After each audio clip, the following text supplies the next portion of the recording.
Good evening. This is the March 19th meeting of the Planning and Zoning Commission. The time is 6 o'clock. Our first order of business is to recess into work session where we'll review the cases. Then we'll come out before you as part of the reconvene as part of the general session at 6:30. So with that, I'll adjourn to our work session.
The time is 6:04 and we are convening into the work session.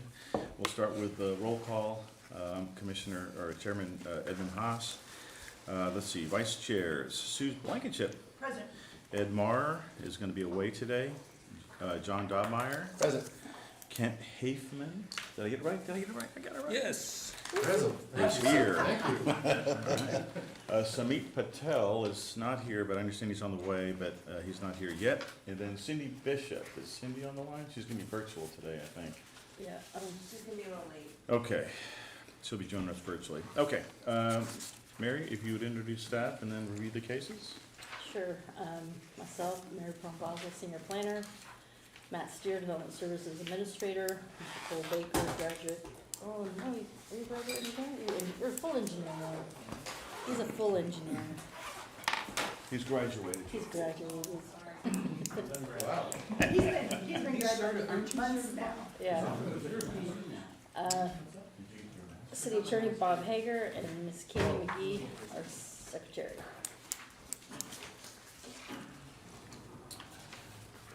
All right. What do we have tonight? Sure. So I'll let Matt start since I think his item is Okay. first. Yep. Item number 6 is the Ben's Legacy Edition. They're basically demoing a residence that's on Southwestern. It's slated for light industrial, it's zone light industrial. They're coming in with a light industrial style building. It's an office warehouse, 4,900 square feet, and they're meeting all the requirements, and therefore it's straight site plan approval. So, not much to it. Yeah. That's weird. Is this one of those that used to be residential and we zoned around it and it's just been hanging out there for a long time like Right. that? Yeah, okay. And then the next case is the minor plat for that property. And so in order to get a building permit, they have to make sure it's platted legal lot and block. So those are the controversial one? That was a very no. Just checking. Okay. And then Mary's got the next. You're only hoping there. He's saving that for me. So, item number 8 takes place at 145 West Town Center. It used to be a children's courtyard. So it's one lot, there's 2 buildings, I believe there's 2 children courtyards. Mhm. One's closed, one's still there. The one on the west end is proposed to convert to a doggy daycare center essentially. So they'll convert the playgrounds to play areas for different sized dogs, convert the inside to play areas, grooming areas, as well as kenneling for overnight stays. So they'll have up to 71 that they can keep overnight. How many? 71. In comparison, what does Camp Bow Wow have? No? sorry. That's right. So we are asking them to, there's chain link fences right now, like on the north and south sides. So we're asking them to, because they were just gonna keep it and then replace like the vinyl or the fabric mesh stuff that goes there. But we told them we wanna see a board-on-board fence. So I think they're gonna keep the chain link, but then put a board-on-board fence on the north and south side. Then on the west end, there's an existing brick wall, so that's gonna remain. And then the building will act as the other screen on the east. So they share a parking lot, they share parking, there's about 55 parking spaces. They're gonna share a dumpster, they're proposing a sign which complies. Landscaping, no real changes other than we asked them to go through, we show them the original landscape plan, just to go through and see if, over time stuff dies, to go back in and replace it, so that's what we put as a condition. This one is one of the items where we did get a petition from neighbors who are in opposition of it. You want me to pass these down? Yeah. So I've made like a summary of the names and their concerns. Essentially, it's noise, traffic, odor, sanitation, quality of life, decrease in property values. And I have the actual ones here if you guys wanna take a look at the actual verbiage. So traffic, the concern is more traffic over a childcare, daycare? Yeah, Okay. You good? Tell me the other one. that's for you. Thank you. I think Oh, that's sorry. Bob, but that's yours. No, these, I didn't know we had assigned seating. And Over the years. are these addresses are within the 200 So feet? there should be a checklist there that shows you if they're within the 200 feet or the 800 feet. Oh, they're there. So the orange is if they signed a petition, and then the red is if they're within 200 feet, sorry, they're all red. But there's a 200-foot section column, an 800-foot column, if they're opposed. If they signed the petition and sent in a letter, so I tried to check all the boxes there. There were some additional petitions, but they just sent me like, when you send someone a thumbnail and you expand it, and it's all pixelated, you can't read it? That's what I got. So I called the person who was doing the other petition, and hopefully they'll send me the actual papers, because I couldn't read. That sounds like somebody copy and pasted something. That's usually what happens when that gets pixelated like that, Yeah, between platforms. so in terms of conditions, the only condition really was for landscaping on our side. One thing you may wanna ask is, in terms of time, you wanna look at Operations. operation time and time where they actually have the dogs outside, so they don't go, up to midnight kind of thing. Maybe how they intend to deal with waste. So there is a dumpster and they plan to empty Just use it, dumpster, yeah. Double bag it. double bag it. It's just like diapers, right? Mm-hmm. I know that Camp Bow Wow, I think they're like open till 7, Yep. and then Dogtopia is like open till 10 or something like that. What- I think that's what I it's pulled called. up Bow Wow. Sorry? I said I pulled up Camp Oh, Bow Wow's, yeah. yes. Yeah. What's the other one? There's another one right up here. They open, they're closed at 7. Oh, that might be Louisville. Oh. Dog Day Out, Dog's Day Out, something like that. Yeah, there's It's right up here by all the liquor stores. Oh, Right next door to liquor Oh, stores. you know that area is a well. dog place. I do indeed. He's got a dog up there. I do. And They're the only ones that can cut my dog's nails. There you go. I won't do it. what's going on behind? Okay, there's a residential neighborhood. Right. Yeah, Now, right behind it, is that someone's, what is that? Is that a an oversized garage? Is that part of that same lot? There's a, The Montessori Academy? no, behind it. Like uh, Oak Trail. To the west. Where Oak Trail comes. Oh, to the Yeah, west. is that tied to that one residential lot? I couldn't tell if it was or not when I drove it. I don't know. Okay, She's so got which the aerial there. It'd be right over here. It'd be right, this structure right there. Because this is the house. At first I thought it was some kind of lift station or something, Okay. but I think it's just a big lot for a house, because on the, I can pull it up. wait, I'm gonna- I'll pull it up. Here? You guys move on, or go on. yeah, it was it's there. just a house. It's a big lot. It is, yeah, there's the house and then there's like a oversized garage there or something. Okay. Okay, so we're gonna keep trucking along here. Yep. Next item is item 9, Samaritan's Purse. Mary, on that last one, Yeah. did you guys want to do that one first, or? I No, think we'll just go Okay. this way. gotcha. So, item 9 is Samaritan's Purse. Back in 2018, if you recall, they bought a piece of land from Fellowship Church and constructed an office warehouse building. So essentially, they use that, they use it like in November when they have people come in and they do the boxes that they hand out, distribute. So since then, they've been looking for an area to build for their IT people.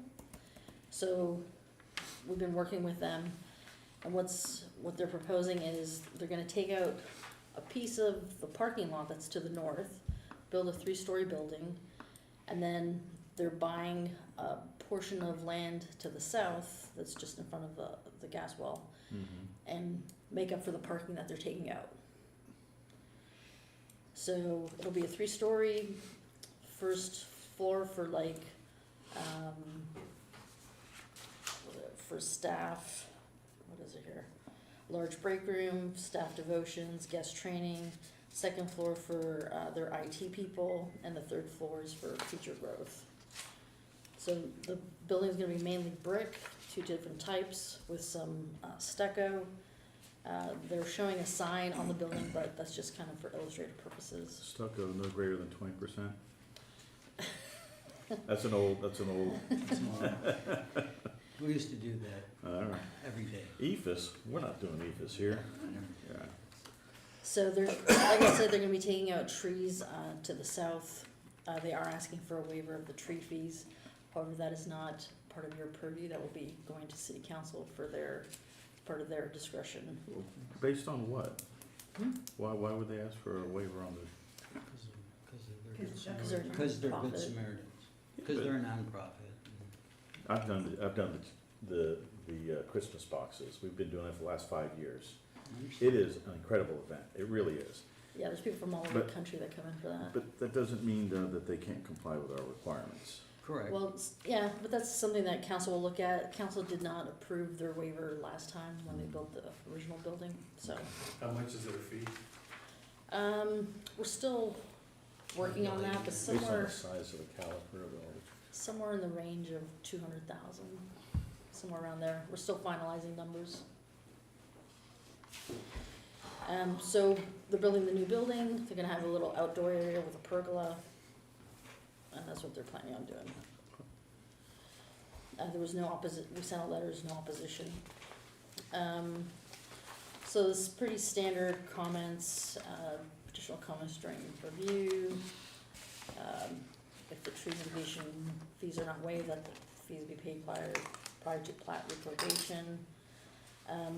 We are requesting, for staff to administratively approve any changes related to landscaping, because there's a big 30-foot gas easement that runs along Creekview. Just if we need to maneuver the trees outside of that easement. One other thing is they did turn in some information for downstream drainage. So they're still working with Cole on finalizing those documents. Is there a concern, Cole, with regards to any downstream? They'll have to, basically the condition that we asked Mary to include in the recommendation is that they would do a downstream analysis to did have one question, I don't know if I asked it here or outside, is Mhm. related to how the calculations work for, actually, it's actually not related to this project, it's related to another one, but I brought it up, so I'll interrupt. There's a required percentage of site for green space, but then the required number of trees, they've calculated based on what is required of the site, not of what they've actually provided. And I've always understood that it's 10% or what X% of whatever is provided, not necessarily what was originally required of the site, if that makes sense. So the site required, I'm just pulling numbers, 400 square feet of green space, and that Is that non-vehicular landscaping, or is that? non-vehicular okay. landscaping. And X number, I think only 2 trees were required Mhm. based on that 400. But they've actually provided 2,400 Mhm. square feet. But Okay, they've fallen back to only 2 were required because that's what's required of the 400, but I forget what the percentage Okay. is, but it's not calculated off the 2,400. which case are you referring to? I think it's the other one, the The- purse, the Samaritan's Yes, Purse? Samaritan, yeah. Yeah, that's what this. That's his. Yes, okay, that is this one, Mhm. sorry. Yeah, sorry, I'm late. Okay. But that, procedural question, and again, I didn't know if to ask it in here or out there, how that's calculated. I've always done it off of, if I've provided 2,400, I gotta calculate, I gotta Yeah. provide according to that. Yeah, we can double check and Okay. just make sure, you know. Yeah, I'll pull up the landscape summary table and, you know, they were willing to add some additional landscaping right next to the building, which would qualify as non-vehicular landscaping. Yeah, And they were still working through whether or not to pave that area, where the generator was gonna be located, that sort of Right. stuff. right. So, yeah, I think that's where they could provide that. yeah, we'll take another look. I just, yeah. Yeah, no worries. So item 10 is essentially the plat for that, where they're taking, that bit to the south, adding it to the existing lot, and then platting the rest of it as a separate lot. And then item 11's Matt. Okay, so that's the 767 West Main. That's the mixed-use development down in Old Town, right across the street from the Old Town Plaza, the open space down there. So in August 2022, we approved the mixed-use project that had residential on the second floor and then retail on the first floor. They came back in 2023. You guys remember the dumpster case where it was too close to the neighbor? Yeah. Well, so they added restaurant uses to be allowed on the first floor. So what they're doing this time is they're coming back and they haven't been successful marketing to restaurant or retail users. So they're proposing professional office or medical office uses. And so in order to create an active Old Town Main Street area down there, we need retail or restaurant uses that are open in the evenings and on the weekends. And this, if they go medical office or professional office, probably wouldn't be open. And so, you know, our recommendation is for denial, so, that's what it is. Yeah. Is So there a here, requirement for that retail down around that plaza to be open? Like, the farmer's market was open on Saturday morning and I wandered through and retail Right. wasn't open at all. yeah, we have not stipulated any hours of operation for any of those businesses. It just seems like a missed opportunity to me. Yeah, so here's her letter requesting the zoning. There you go, there's 2 of them for you. So anyway, that's what it is. You don't have to approve it. So, Question though, if professional office or medical office were allowed to go in. The parking requirement is probably stricter, and I know the whole No, development is it's not sensitive. stricter, cause it's already parked for restaurant. Oh, the 1 to 100 Yeah. versus 1 to. 1 to 175 for Okay. medical office. Okay, So, yeah, we did look through that. okay. It's just, the argument's gonna be is the other uses around this property are changing, right? So we've had, Simmer, which changed to Doty's, which was restaurant use, which then changed to Tangerine Salon, which is a personal service or kind of a retail type use. Falls within the, But then the property to the south of her is just a professional office that is probably only open on the weekdays from 8 to 5, and, you know, it's an investment. Money Matters, I think is the name of it. And then there's another business on that same side. Isn't there a cupcake place there next door? Well, It's in her Cupcake is in her, Space. yeah, it's the Artsy cakery, Cakery. artsy cakery. And then there's Let It Shine, which is in the building directly north. That's a mixed-use development, so that's retail. But then north of that is another financial place, which is a professional office. So I think the argument's gonna be, these other people are changing, why won't you let me? And so specifically, when we wrote this mixed-use development, we wanted to activate the area, so we wrote retail on the first floor. So that's why we can't support it. Right. We, as in staff. Yeah. Yeah. That concludes my remarks. And those are the four zoning request change. Yeah, so it's just to add those 2 additional uses. She would still market it as retail or restaurant, but she would also be available or be able to market it as to those other folks. Okay, so item number 12 is the shops at Sandy Lake. So this is the piece that's on Sandy Lake, just north of Arbor Manors, right across the street from like Sprouts. So this was part of an original 29-acre development, where everything kind of along Sandy Lake and Denton Tap was some kind of commercial or retail. And then in from that was Arbor Manors, 73 or whatever residential lots. So this is essentially the last commercial piece to be developed. So originally, the plan showed 2 buildings on Sandy Lake with parking in the back, backing up to the residential. What they're proposing is the building towards the back with the majority of the parking out front. So trying to take that parking lot to the front towards the street versus back where the residential stuff is. In addition, kind of the differences I'm gonna point out on screen is that the original PD showed not only an entrance off of Sandy Lake, but also a drive out to the HOA lot. The Arbor Manors has like an entrance or exit right there. So what they're proposing is they're gonna share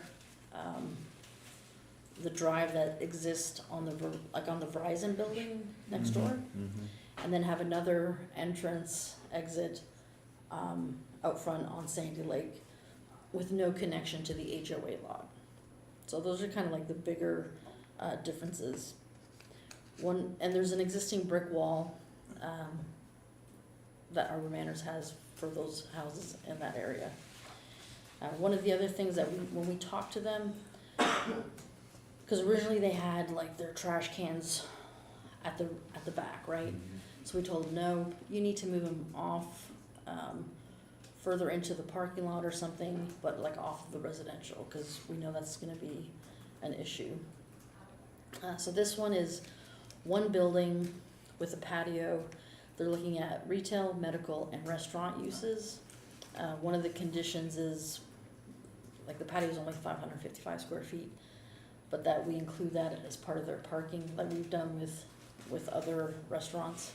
So we're hoping to change that in an ordinance where we don't have to ask it as a condition anymore, but anything over 500, you have to park. One of the other things that we're looking at with this one is we asked them to put additional screening or like vegetation in the back, so they're planting Nellie R. Stevens trees, shrubs, whatever they may be, really closer to where the parking lot hits the back end of the lot, to act as an additional screening device, along with the screening wall that's there. They're trying to save trees along the eastern side where it kind of lines with the entryway. But essentially, you know, they'll be planting other trees within the site. So the majority of trees that are there currently will be gone. This one also had a lot of people send in notices. So we sent out 26 within 200 feet. We got 10 back in opposition, another 120 courtesy notices, and we got 5 back in opposition. Essentially, here's the other one. So this is for Sandy Lake one. The concerns were traffic. They're saying that it's, you know, already hard to turn in and out off Sandy Lake. Loss of green space, quality of life, noise. One more? Yeah, sorry, lots of paper tonight. One more. And if you wanna see the actual, notices, I got them here. I can hand them out. Essentially, Thank you. the conditions that we're looking for is to allow the 500 square feet of patio area, that they'll have to, update the drainage analysis, to address staff comments, any signage that they're proposing. They just had like a monument sign, but any wall sign would have to meet city requirements. And they have to meet the photometric requirements of town permitting. So it's already zoned in the PD as a commercial lot. Right, so originally they had 2 buildings, they're going with 1 building, kind of doing a flip-flop of what's there.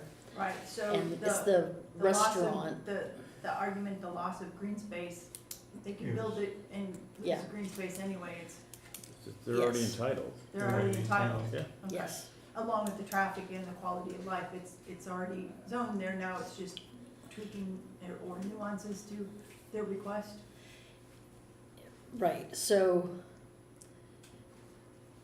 you understand that, I understand that, but when you see green space that's there and you move in and you've been living there, Yeah. and now all of a sudden the sign goes up, We're taking away your green Is space. the, Yeah. well, is the HOA proposing to buy it so they can keep this green space? not to my knowledge. You sue the realtor. So, you know, this is fairly They always common, knew that it should be commercial. I'm just So- clarifying, I just, yeah. Yeah. Yeah. You know, like they had, if you read some of the It's stuff, always it's been like commercial. spot zoning, it's not spot zoning, it's already, zoned. Been planned for that. They're doing what is already allowed. Yeah. Commercial forever. so they're just coming in with a detailed plan to show you what they want to do. Right. And they're adding, you know, that restaurant use that they want to do. So, When 151 came in, or there was no change drive, over no there, drive-through. there were the same arguments about the removal of the trees, but everyone seems to forget the removal of the trees for the Yeah. development itself. Yeah. Yep. Right. Yeah. Uh-huh. The whole thing was Green a big, space. it was Right. heavily wooded. Yeah. Yes. I am concerned about increased traffic, because we're avoiding cars making left turns There's a storage bay there, In left that- turn bay. in around there all the time. Because Sprouts on the other side and the subdivision on this side or whatever, so that, I appreciate them coming over to the Verizon thing, because that's where the curb cut is, Right, to so be able to they're, make a left turn on Sandy Lake. yeah, I know it's gonna be a lot more Increased There's gonna be a lot of people going out that front entrance, trying to go all the way across into the turn lane to make a U-turn. Yep, yep. So that's gonna fall within Cole's purview of future warrant for a potential signal. Anybody that wants to go that way is probably gonna go right out here, go all the way across to hit that turn lane right away and make a U-turn. Well, they would just come out here with the meeting open. The sign didn't like. That's what the smart people will do. Well, I mean, it happens in every direction. Yeah, Because we're so close to the intersection Mhm. to, you know, to come around and go this Yeah. way and that way. Once they go out the wrong way the first time, then next time they'll get it figured out, right?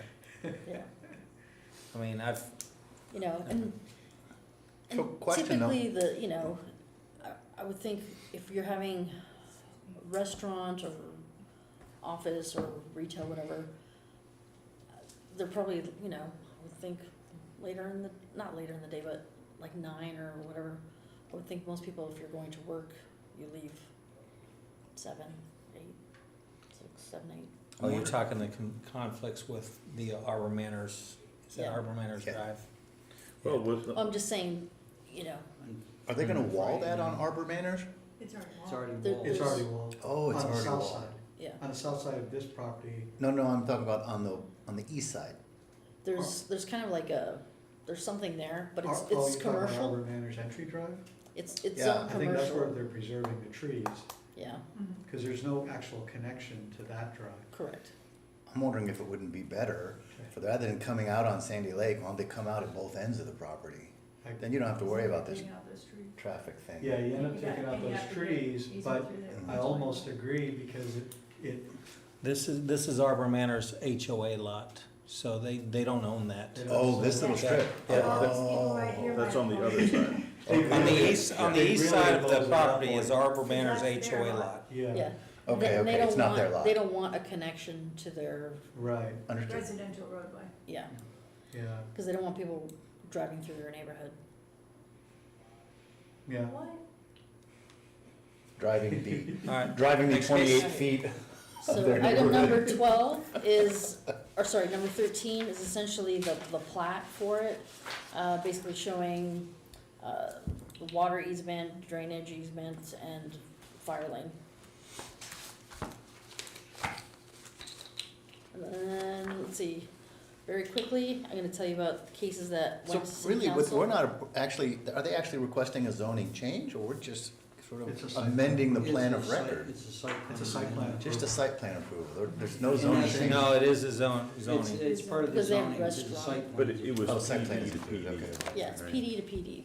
Conceptual conceptual added PD use. to detail PD, and they're adding the restaurant use to They're added it. to use. Okay. Yeah. City council, March 10th. We had the multifamily 55 plus Canyon and Coppell was denied by city council with a vote. I'm gonna say 3 to 4, 4 to 3. It was close. It was close. One vote. What was the main reason there? They didn't think it was a good use in that area, Too tall? Wow. and too tall was part of it, density. Natera, the detail PD was approved. The True Hotel was approved. The STR removal at K Street was approved. And the batch plant was continued to April 28th. I think Chris Collins' deal was approved too. Oh, sorry, Oh, I forgot yeah. that one. Which one was that one? That was the Live live work. Oh, yeah. Yeah. With the Home-based business. Home-based business. So the concrete plant, did the applicant request a continuation, or did council want that? It was Council, Council. they said, go back and work on your plans and get something that is acceptable for staff to review. Okay. And then bring it back to us, and so I think it was April 24th, 28th. 28th. Yeah, I they wouldn't give mind basically council. 30 days. I wouldn't have I was minded just that wondering actually which- completed plan. Because they Right. pulled their application, Well- the December application they pulled, and Right. then they reapplied, and then, so I was just wondering if it was Yeah. them with the council. They get a lecture about it. Don't come down here Was the- asking for Was there any us traffic to analysis approve for the something. Sandy We Lake? haven't even completed the Um, application for Yeah. by I Mr. think- Walker. I'll let Carl answer it, but He's the one that said, when something like, They know that. they didn't want to spend money. Steve used to work for Pillar up until December, January, I think it was. December. So he doesn't Yeah, develop. they gotta cross-access these things. So Clint Spank works All right, for hey. Seneca. So what was your answer? You asked Cole a question? Yeah, I asked Cole if there was a traffic analysis for the site, and he said no, there wasn't, because it didn't meet thresholds for an analysis. And then I commented that it was huge that Verizon allowed a cross-access easement to connect on the back end of that site. But I did have a question back on the Old Town. So that was previously a PD, Right, and it's gonna stay as a PD. right. You're talking Chris Collins Old Town, or The you the talking? request to Okay. change to Amand. the professional. Uh-huh. Yes, So, you're looking at it from the big picture plan. Could there be a challenge or a basis for a taking if it's not allowed? No? No, not at Okay. all. They've got their 2 apartments rented upstairs, they've got artsy cakery and the But by, 750. if it were to go south, if it were denied, and they still have their Yeah. existing ability to. That type of question, I think, needs to be in executive session, Okay. consultation with city attorney, right? I don't think there's a regulatory taking just based on the zoning. Okay. Because you have to say no reasonable use of the property, and there are other restaurants in the area. Mhm. You just haven't hit the right note with the right person, so. Right. Yeah, they would have a very tough time convincing any judge that they don't have a reasonable use. Okay. Okay. Are all the units in that line capable of restaurant, or is that the only building that's capable of restaurant? I Square think that, footage. The one on The- the north side, far north, used to be a yeah, restaurant. the Simmer Doty's is still capable That's of Doty's, being, but there's yeah. 3 new buildings between, south of Doty's, but before uh-huh, the financial, or what, I forget what it is at the corner. yeah. They have not been planned for a restaurant, so they'd That's have the to come only back one. through the process. The pad site that's next to Twisted Root is also slated for a restaurant. Right, It's city-owned property now, so but the other 2 buildings, if any restaurant wanted to come in, they'd have That's to the go. Tamale. they'd come through. That's a tamale place No, No. no, that's the pads, the vacant pad site that's, next to that. There is some Next. There's like a synergy, park. there is some synergies for those kinds of uses out there now. Yeah. So they may have a difficult time convincing the council on this case, in my opinion, just sitting there watching things. yeah, but, yeah. And I know it's our vision to create an active Old Town, and so we can't take away the evening and weekend traffic from this facility. It's come a long way since the Carter Crowley track when it was used for soccer. Soccer. Soccer. And it was a very bad field. It was, I remember It was being out there neck with out. soccer and baseball. Any other questions of staff on the cases? Okay, with that, I'll adjourn the work session at 6:40. 5-minute break before we start? Yes. Yes, Okay. please.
Okay, good evening. The time is 6:47, and the Planning and Zoning Commission is now reconvening into general session.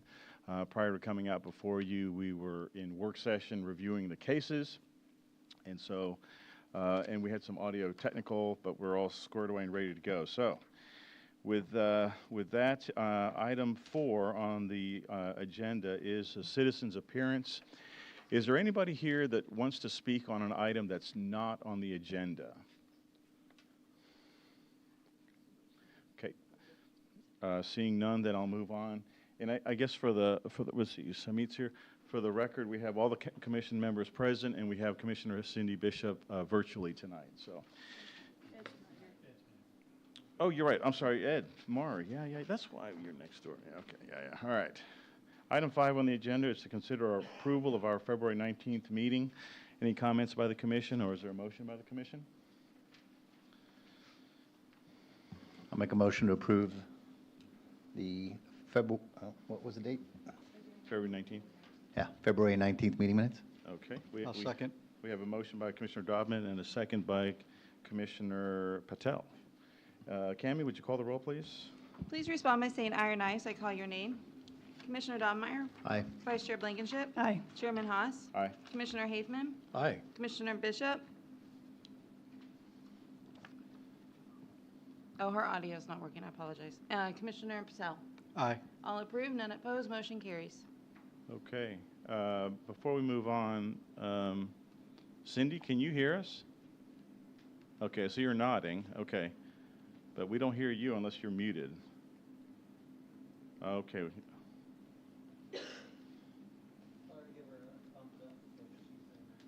She can, yeah. If you give us a thumbs up on when we call the roll for the vote, then we'll know. But hopefully we'll get things fixed before then. Okay. All righty. Item 6 is to consider approval of the Benge Legacy Edition Lot 1 Block A site plan, to allow for the development of a 4,900 square foot office/warehouse located at 428 Southwestern Boulevard at the request of Jason Benge, being represented by Greg Franca of GPF Architects. We have a staff presentation by Mr. Matt Steer. Matt? Mr. Chairman, Commissioners, good evening. The property is zoned light industrial and currently has a single-family house on it, which is planned to be demolished. The property is proposed to be cleared and redeveloped with a 4,900 square foot office warehouse, and this is acceptable within our light industrial district. They are planning to have 2,100 square feet of office space, 2,800 square feet of warehouse space. They're proposing 10 parking spaces where 9 parking spaces are required. There's 5 pecan trees which are proposed to be removed and replaced with 15 overstory trees. There's 4 cedar elms, 4 chinkapin oaks, 2 lacebark elms, and 5 Texas red oaks. A tree removal permit will be required prior to the removal of any trees. And as designed, the landscape plan is compliant with the regulations of the landscape ordinance. And given that this property is less than 2 acres in size, the required landscaping is 30%, and they're providing 41%. The building's 28 foot in height. They're using a combination of white Austin stone and then stained color cement fiberboard and dark bronze metal panels and for the rear portion of the building, and then dark bronze canopies. Staff's recommending approval of the Lot 1 Block A Benge Legacy site plan, subject to the following conditions. There will be additional comments at the time of detailed engineering and building permit review. 2, a tree removal permit is required prior to the removal of any trees. 3, signage shall comply with the sign ordinance. And 4, submission of the location and type of the lighting facilities, security lighting, screening, and glare shades will be required at the time of building permit to ensure compliance with the glare and lighting ordinance. That concludes my presentation. The applicant's in the audience as well, and I'd be happy to answer any questions. Okay. Matt, any concern with it? Looks like there's a residential property on the other side. Any Any, No, sir, that's Concerns? zone light industrial. okay. Any questions of the applicant? I'm sorry, of the staff by the commission? Okay. Is the applicant here to present the case?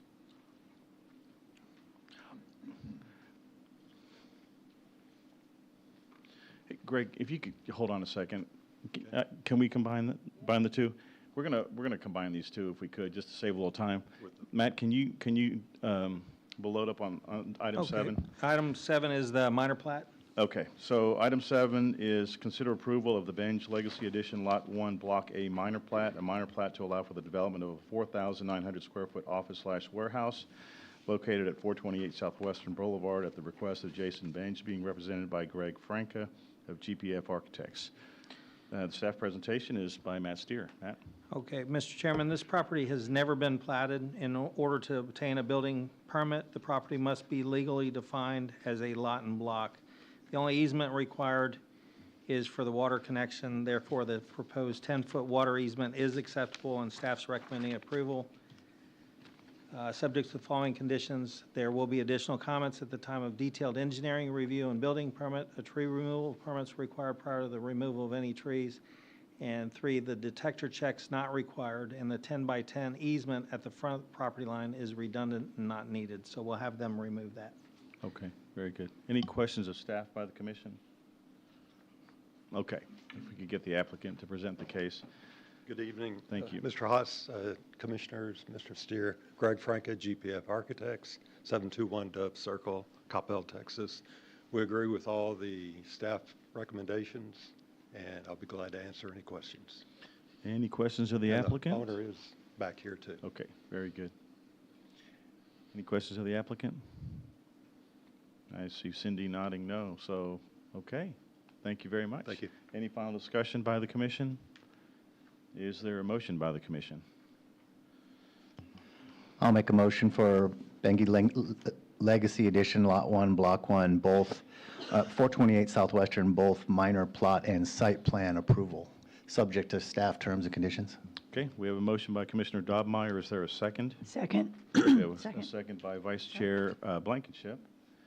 Cammie, would you call the roll, please? Please respond by saying aye or nay as I call your name. Commissioner Dobmeyer, Aye. Vice Chair Blankenship, Aye. Chairman Haas, Aye. Commissioner Haveman, Aye. Commissioner Patel, Aye. and Commissioner Bishop. She And- said aye. And I see Commissioner Bishop thumbs up, so she... All approved, none opposed, motion carries. Okay, very good. Thank you very much. Thank you.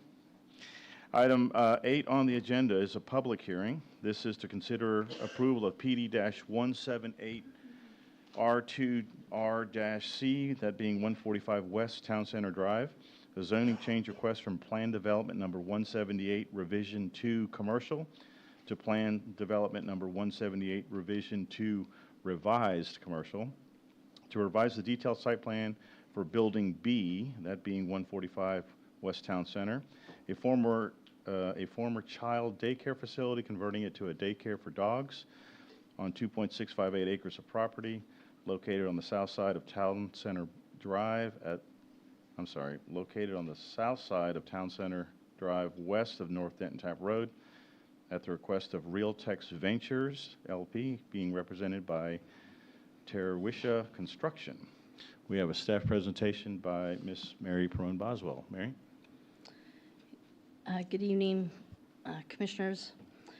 So this site was formerly used as a children's courtyard daycare center. The building's approximately 11,000 square feet. There are 2 buildings on this lot, and they do share parking. 145 Town Center, shown there in the gray, is proposed to be converted to a dog daycare center, also offering overnight accommodations. The site will remain relatively the same. The existing play yard will be divided into 3 play yards, as you can see in the blue to the north, for small, medium, and large dogs, as well as an area for dogs to relieve themselves. There's an existing black chain link fence that will remain. They will be placing a new 8-foot board-on-board fence along the northern and southern property lines. The western property line has an existing 6-foot brick wall that will remain. They will also be sharing a trash enclosure, which is down on the lower left of the screen. So the building itself, like I said, is about 11,000 square feet, and the interior will be renovated to include various dog play areas, food prep and storage areas, a grooming area, and suites for up to 71 dogs. There will also be a waiting area up front with a reception area, office, and staff area. They are proposing a new wall sign on the building that meets sign requirements. In terms of landscaping, there are no plans to change the landscaping on site. Staff is working with the applicant to identify any landscaping that may have died over time and needs to be replaced. Staff is proposing a condition that they replace any landscaping that is currently missing or dead.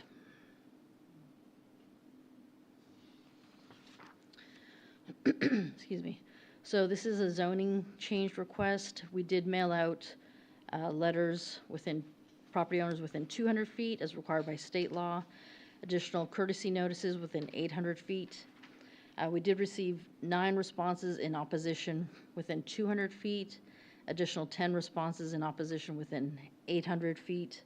The general concerns were noise, traffic, odor, sanitation, a decrease in the quality of life, and a decrease in property values. So I did hand out a summary sheet to all of you earlier in work session, and you do have access to the actual responses if you so desire. Like I said, there was a petition that was signed and handed to us.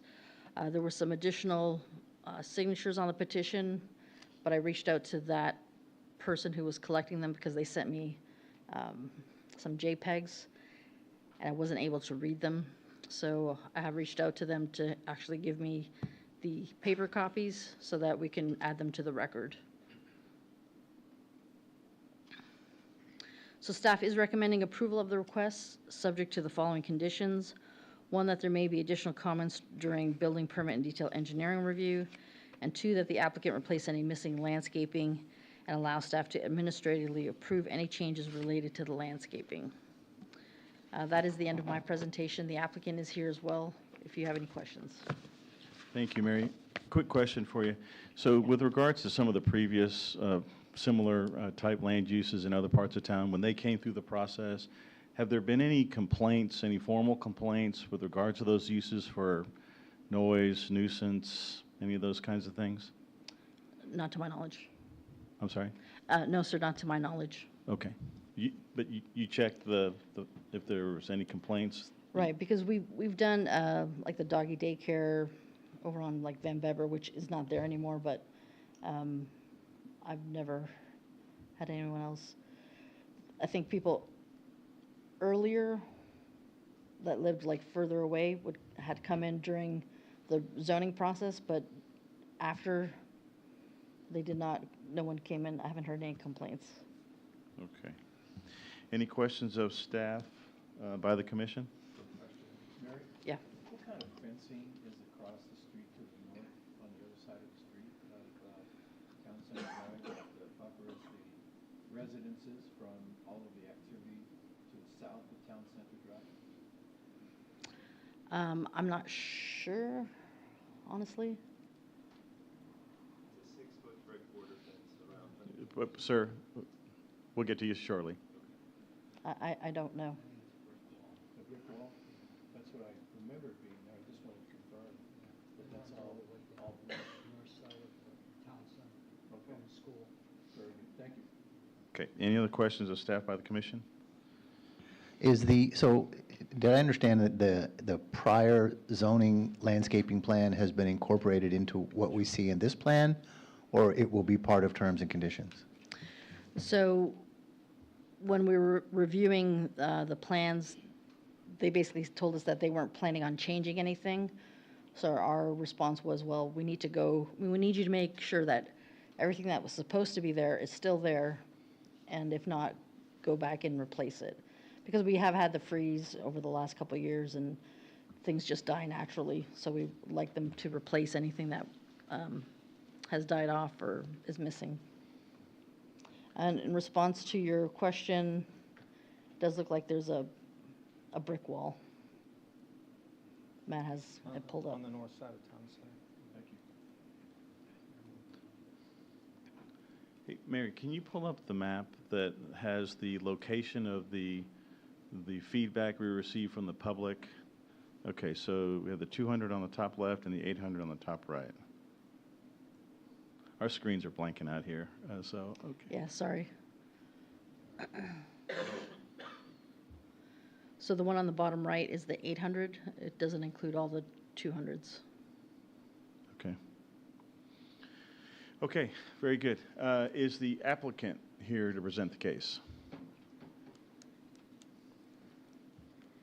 Good We could get afternoon. your name and address for the record, please. Yes, my name is Nazanin Javan. I'm the owner of Excellent Pet Club. I'm the actually infectious disease scientist by profession, so I'm offering very well-managed and professional doggy daycare.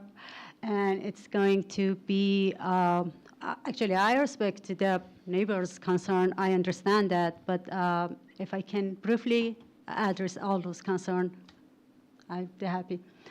It's going to be very well managed and all time supervised by our well-trained and certified staffs. And so the dogs at the beginning going to be evaluated, and based on their temperament, their age, their size, and even their type of the play that they would like, they will be grouped and they will be supervised. So most of the time they will be kept inside. We have the 2 play group, indoor play group, and we also have the enrichment room. So it's going to be they're going to be involved with the enrichment activity all the time. So, and about the noise, they will be in a smaller group all the time, supervised by staff, and not all the time outside. It's going to be from 10 a.m. to 5 p.m. rotation, some part outside, some part inside, and sometimes resting. For the cleanliness, as I said, I'm a scientist, so cleanliness is my first priority. The trash will be picked up immediately. They will sold, and we will have a contract with the commercial, so they will pick up the trash 3 times a week. So there is no issue with the cleanliness. And with the odor, we have the protocol to clean the play area outside and all with the doggy safe. This is, the material and enzymatic liquid to clean them. And about the traffic, one of the concern, actually, it's because it used to be a doggy daycare, so we will follow the same pattern. It's going to be like the drop off and pick up the dogs during the day, but we also will offer the kind of the valet drop off. So they will one of the staff going to bring the dog to the car, and one of the staff in the morning they will get them inside. And sorry, I forgot what was the other concern. I actually have a question. So Sure. describe for me, if you can, what your intended practice are, specifically with respect to waste collection and disposal. Yeah, the waste immediately collected by staff. They will seal it in a double bag, and we will store them in the trash with the lid, the secure lid, and they will collect them. We will store them in the drums that are outside, and they will collect them 3 times a week. So at any point, will there be open waste that? No, not at all. Okay, thank you. Yes, sir. Ma'am, thank you for being here, by the way. Sure. When will these dogs be taken outside Is your mic on? It's going to be the group play, and as I said, it's going to be like enrichment style play. So we will have a kind of enrichment farm outside. So they will take with their handler, our staff outside. They will play like the one-on-one play, or they will have the enrichment farm, and then they will bring them inside. So it's not going to be a whole day without supervision. All the time they will supervise, and if any barking excessive happen, they will redirect, they will train to redirect their attention and If some of the dog aggressive, they will separate them, they will put them in a timeout, and if nothing help, they will bring them inside. You mentioned that they're not going to be outside for long. No, Just no, how long is unsupervised not for actually. long? Each play session going to be 20 minutes Each- for a small group, like 5 to 10 dogs with one handler. It's going to be 20 minutes outside with the, as I said, it's not like the freely play. It's going to be enrichment play with the going to the farm and then come back inside So small, to medium, engage them large. mentally and physically and make them, engaged all the time. Okay. Dog barking when bored, so when they engage, they're not going to bark. Okay, so you said this 20 minutes per dog size, so small, medium, large, Yes. that's an hour. Yes. So they're only outside 1 hour of the day? Or is it- 2 times outside, and Okay. the rest going to be inside with the exercise that we will have and with the play area inside. Okay. And also they will rest most of the time, Doggy needs 16 hours sleep. So I have some questions. Go ahead, So sorry. I'm not familiar, I don't have dogs, but what's involved with enrichment? Enrichment, means of enrichment, make them physically and mentally engaged with some play like the sniffing and, one-on-one play or some exercise like a doggy treadmill or something like Okay. that. Okay. And then with regards to the valet or any kind of drop-off, Yes. how is that typically done? Are the dogs on leash from? Yes, of course. That's like a mandatory? Yes, it's mandatory. Okay, so that would, if there is valet service offered, they're coming out, they're Yes, leashed? Yes. Okay, so there's no time where they're not leashed? Oh, no, not at all. Otherwise, in a play area, which is enclosed, and they, Okay. And at the outset of your presentation, did I hear you say that this particular building was a daycare, a kids' daycare before. Oh, yes. yeah, it was a kids' daycare. I thought I heard you say it was a dog care No, facility no, before it that. was a kids' Okay, daycare. Okay. And then we got the waste removal. Okay, got most of the time. And then you said outside that's the removal 3 times per week of waste. Waste 3 removal times per week, yes. 3 times per week, okay. Okay, Kent, fire away. Thank you. Ma'am, where exactly on the site would the dogs be playing outside? Those 2 big rooms, and the north side is an enrichment room. Outside, you mean? Yes. No, it's the next one. Yeah, those 2 blue one. And we will have the farm, enrichment farm, on a white one and a north. And the west and east, it's going to be their, relieving area. Will any of those areas be fenced with a? All of them a is fenced, solid- yes. Solid fencing? What kind of fencing? Inside, it's going to be wire fence. Beg your pardon? Wire fence, Wire fencing? yes. But outside going to be the wood, Like a 6-foot fence, 8-foot? 8-foot fence, 8-foot fence. That's where you said board on board? yes. Okay. Okay. Thank you. Yes, Sue, I saw her first. I just had a quick question. Sure. You had mentioned that the dogs would only be outside between the hours of 10 a.m. and 5 p.m.? Yes. Okay, so after 5 p.m., dogs They aren't will be outside inside, unless they- and our operation time is going to be 7 a.m. to 7 p.m., so we don't have any daycare, so they will Okay. go to their resting So area, there to won't the be kennels dogs to playing sleep. outside before No. 10 a.m. or after 5 p.m.? No, we don't have. Okay, thank you. Okay, Samit? Before I make assumptions of the words being used, the 2 areas off to it would be on the north side and the south side of the building that are referred to as relief areas. Yes. Are they relieving themselves in those areas, or is it?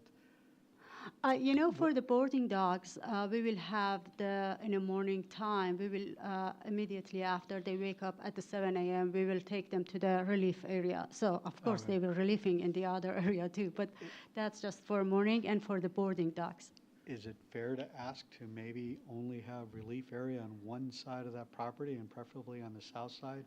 We have in away? both sides. If you see, there was a narrow side in the right, which is for the smaller dog, and in the left side, it's going to be, yes, that's one, Well, and this my one. question is can that one on the north side be consolidated to the south side so that it is further away from the north property and the adjacent community?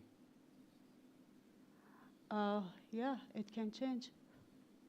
That just allows greater distance. Yeah, I will share this with our contract. Any other questions of the applicant? Okay, I wish we could let Cindy in, but sorry, our screens are cutting out too, so maybe you can text or something if you have questions, but we'll reserve the right to ask you to come back after the public hearing. Sure. Okay, very good. All right. So we have several folks that have signed up for this case, so we appreciate you coming out. You will have 3 minutes to speak, no more than 3 minutes. Cammie, if you could raise your hand or something, kind of let them know they got, maybe 30 seconds to start wrapping it up. But we want to try to get to everybody. So I will call names, first person, then followed by, so that the next person can get ready and we can move through this fairly quickly. So we'll start out with Pete Superak. Okay, and to be followed by Sarah Sanders and Landon Gross. Apologize for the fence comment. Oh, that's all right. This is my first one. So good evening and thanks for the opportunity to speak. My name is Pete Suprak. This is my wife. We live at 131 Clover Meadow Lane in Huntington Ridge neighborhood. The property is under construction. The property under construction for rezoning is located right behind the border fence of our backyard. I'd like to begin, I would like to make it very clear, we love dogs. Our family has 2 rescues. My wife has volunteered hundreds of hours walking shelter dogs, and I strongly support small businesses. My wife runs a small business here in Coppell, Texas. So my comments are not against dogs or running a business. It's simply that this is not the appropriate location for a doggy daycare.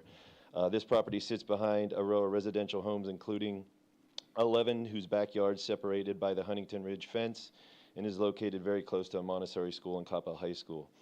First, noise. A facility housing multiple dogs has the potential for frequent and excessive barking early mornings and through the evenings and on weekends. Many of us use our backyards, pools, outdoor living spaces to relax, spend time with our families, especially during the weekends. So persistent barking would definitely impact the quality of our life. Second, sanitization and odor. With even responsible management, facilities that house a large number of dogs must manage waste, storage, and disposal. During warm months, especially in Texas, associated odor becomes a very big concern for the residents that are directly back to the property. Increased traffic and activity associated with dog drop-offs and pickups. It's important to note that Town Center is the primary route used by the high schoolers and the students who walk, ride bikes, and use scooters to travel to and from schools. And then finally, property value. For many of us, our homes is the single biggest financial asset we'll ever own. When a prospective buyer is choosing between 2 similar homes, one backing up to a doggy daycare and one that does not, the choice is fairly obviously, so this will negatively impact the marketability of our homes directly adjacent to the location. So even under ideal management, there is no perfect fences that are going to stop dogs from barking. There are no trash bins, no matter how you seal it, that are going to eliminate dog odor, especially on a hot Texas summer day.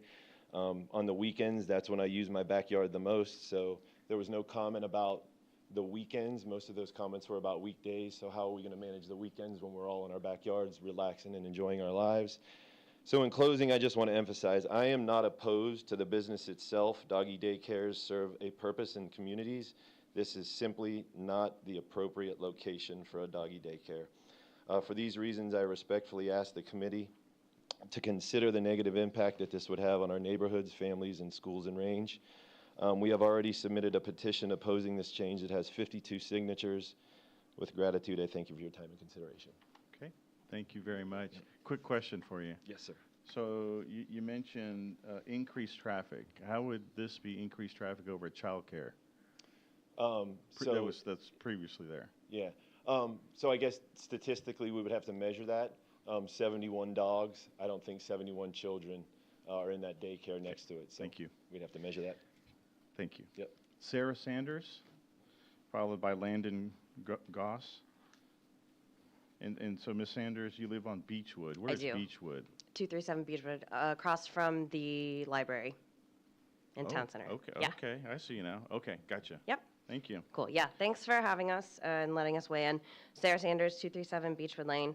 My child attends Cop Hill Montessori Academy that backs up to the proposed facility, and my high schooler and family frequently commute on foot, Town Center Drive to the high school on weekends and weekdays. And it's on the only paved side of that street, which is butting up against this facility. I've been employed at a veterinary office. I've volunteered at multiple animal shelters. I've raised 6 rescue dogs in my adult life. And in that time, I've seen countless dogs escape their leads in parking lots, in transit, and other areas, and even by trained handlers. In an area with children, that is not just an inconvenience, it is a danger. Big fan of dogs, big fan of kids, but those two don't blend well in close quarters. The noise pollution that comes out of the dog facilities with a significant outdoor presence, like the proposed facility, is objectively loud, consistent, and uncontrollable, even with redirection and engagement. I am surprised, actually, the city would consider putting such a facility with a 71 dog capacity so centrally in a highly foot-trafficked area by people of all ages. Using the 2 other doggy daycares in Coppell as examples, one doesn't have a designated outdoor area, so presumably they do leash-based relief for the dogs in the surrounding lot. The other one has 3 dog runs that extend out from the back, but they're fully surrounded by parking lots and commercial buildings, so none are as centrally located or residential as this proposed facility. A quick excerpt from the National Institute of Health. Dog barking acts as an environmental stressor on children's brains, increasing sympathetic nervous system activity, fight or flight, and reducing cognitive functions such as concentration and focus. These sudden noises trigger the amygdala, the brain's threat detection center, leading to the heightened arousal, fear, or alertness. I'm not a scientist, but I do have children that walk by this facility every day. On the dog side of all this, Town Center Drive, that's the proposed facility would sit on, becomes a booming nonstop thoroughfare 5 days out of the week, from school start, school let out, after school programs. And as a recent example, last week, 1,400 students signed out by the PTSO, which I'm on, for honor roll lunch, and many of them used that transit to Sonic and surrounding areas, right up against the facility on that same paved area. The dogs will be constantly stimulated by both the young children playing on the other side of the fence, the buses, cars, high schoolers, and constant noise. I oppose this zoning change with full respect to dogs, kids, school staff, and Coppell commuters, as their close proximity will absolutely raise stress levels and negatively impact the daytime environment for all. Thank you. Thank you very much. Landon Goss, while Landon's coming down, Mary, how many kids are enrolled at the daycare center? Or do we have a number or capacity of what was previously there?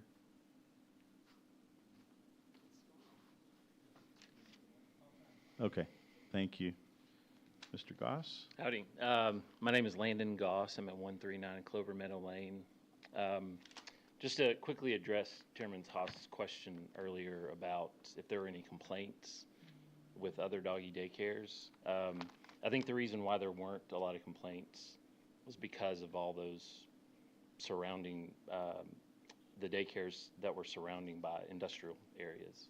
So it didn't seem like any of them were this close to residential areas. Gotcha. So that's probably why. Thank you I for that. imagine there's not any complaints. My property is actually directly across the fence that the dogs would be playing in. And so I have a direct connection to this. We actually walked it yesterday with my kids.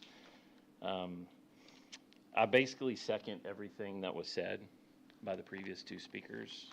I'm not a scientist. I don't have a lot of stats to say, but I think just from a selfish perspective that I don't really see a doggy daycare being near a residential area as something that would be really conducive to residential life.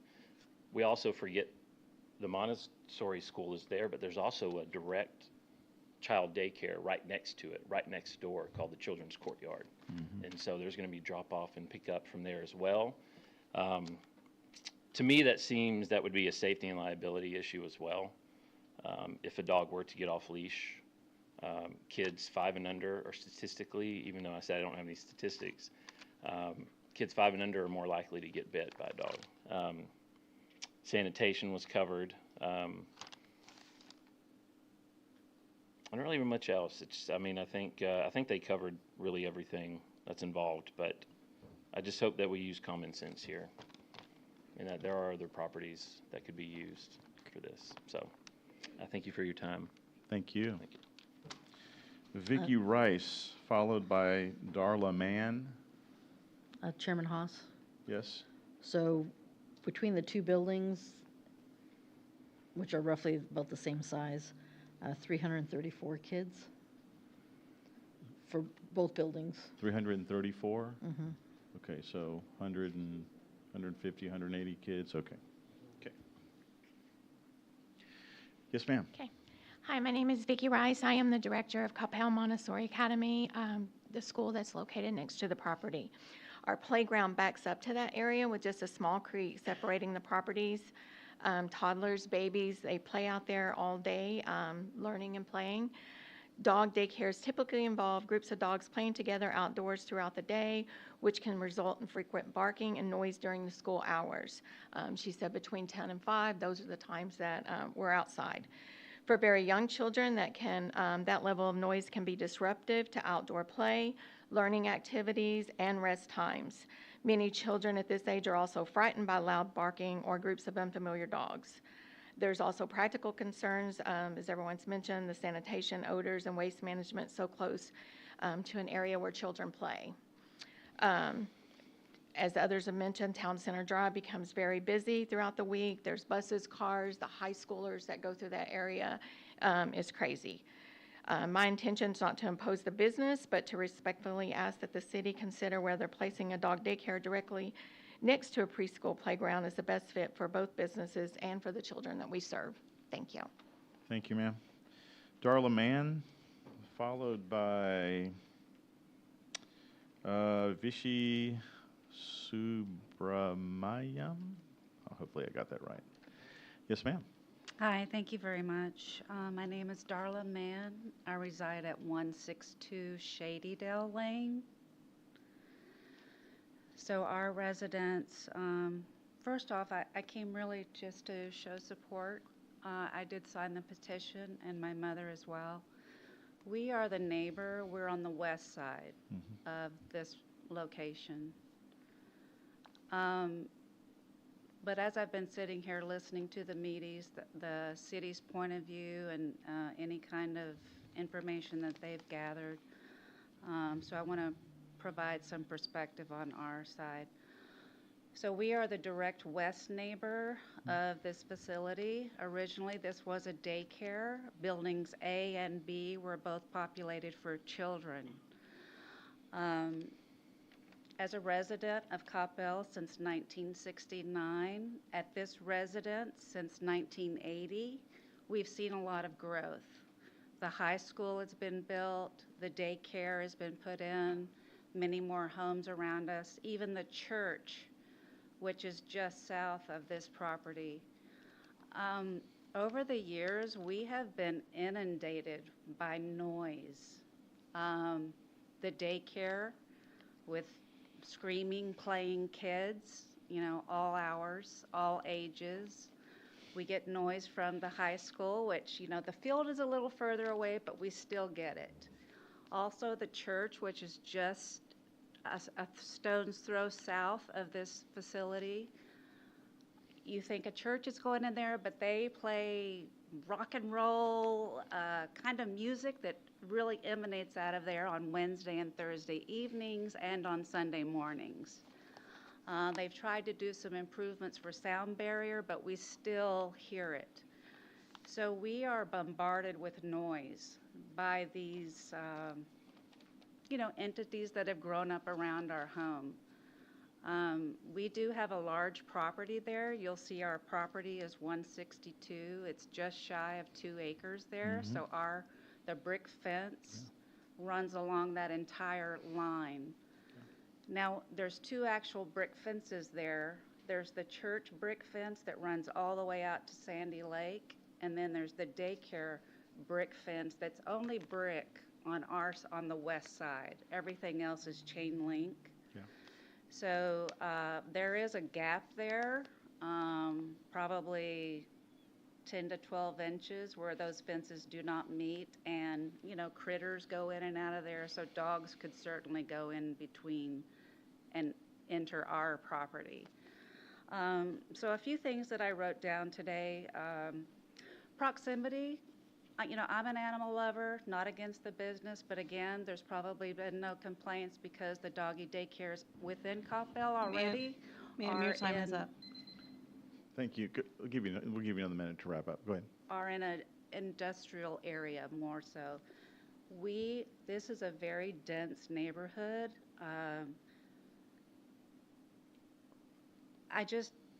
We feel, and my mother feels, that this is just not the appropriate location for this facility.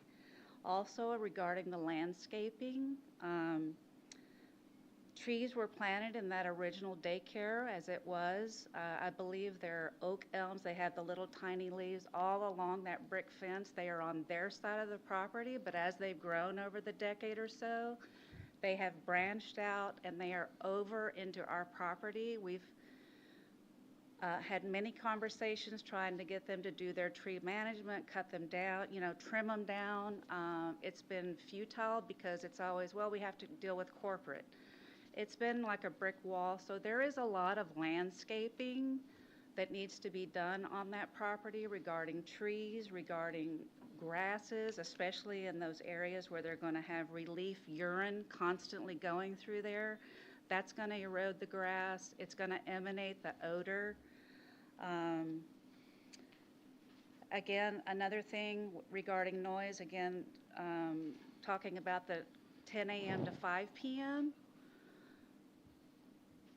70 dogs, whether they're, again, all of that playtime is going to be on our side. For years, we would hear the kids outside screaming and playing. My mother actually worked nights. It was very hard for her to sleep. It's just, we've been inundated by noise. You don't think that there would be that much noise, but there is. And so now to have barking dogs, I don't even want to go there. And I also have a child who is on the autism spectrum, and he is afraid of dogs. So constant barking of dogs, we don't want to have to tolerate it. And the weekend issue, that was another. We'll follow up with a question on the applicant there. Thank you very much. So we have Vichy. Yeah, that's me. Followed by Shanti. We are here for actually items 12 and 13. Oh, you signed up on the wrong one.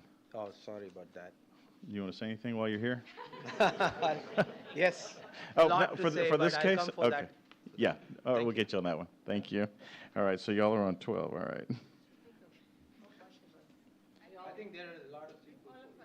No, okay. Oh, so, all right, so it would be Rara, probably, and Ramasani. So you're on the other item? Okay, so these are all 12, okay. All right, oh my gosh, and Ram, you're on for item 12? For this one? The other one, okay. How about Robert? Robert Dolman? You on, is it? I didn't plan on saying. I'm sorry. I didn't plan on saying anything. Okay, okay. There's,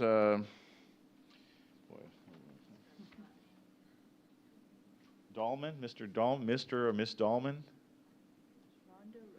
Rhoda, Ross? I'm with them. Okay. We weren't planning on talking. Was that on item 8 or 12? 8. Okay, We agree with everything. okay. I just want to make sure I get everybody here, so, all right, these are on 8, this is on 12. All right. And then I'm just going to say Mr. or Miss Wu. All right, she's brave. By hands, while she's coming down, are there others that would like to speak on the item? Okay, we'll make sure. Okay, I see that. We'll get others that haven't signed up, but Miss Wu. Hi. Hi. I'm Xiang Yue. I'm the resident in 127 Clover Meadow Lane in the neighborhood. So oppose converting the former facility into a dog daycare center because this location is in the middle of a residential neighborhood with many families and kids. Myself have 2 kids, and such a facility like. Ma'am, could I ask you to speak closer to the microphone so we can hear you? So I oppose converting the former facility into a dog daycare center because this location is in the middle of a residential neighborhood with many families and kids, and myself have 2 kids.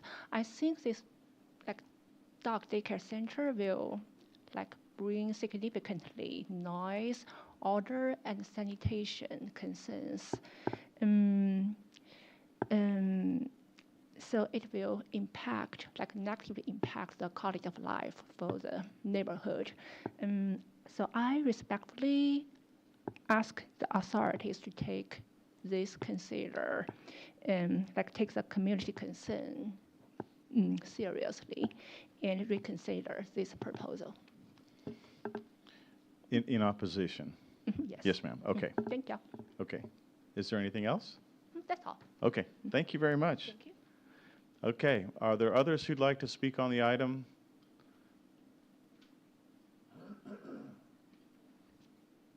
Come on down over here.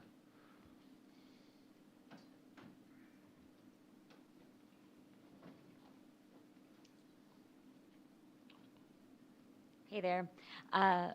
You can pull Closer. it down. You can pull it down. Pull it down. That better? All right. Hi, I'm Shay Feeney, 411 or 144 Woodhurst Drive. I have lived in Coppell since 1995 and moved back here about 4 years ago. Actually lived in the neighborhood that's adjacent to the neighborhood that this would be at, that backs up to the high school field. So I do understand the people that live behind the noise pollution that's already there.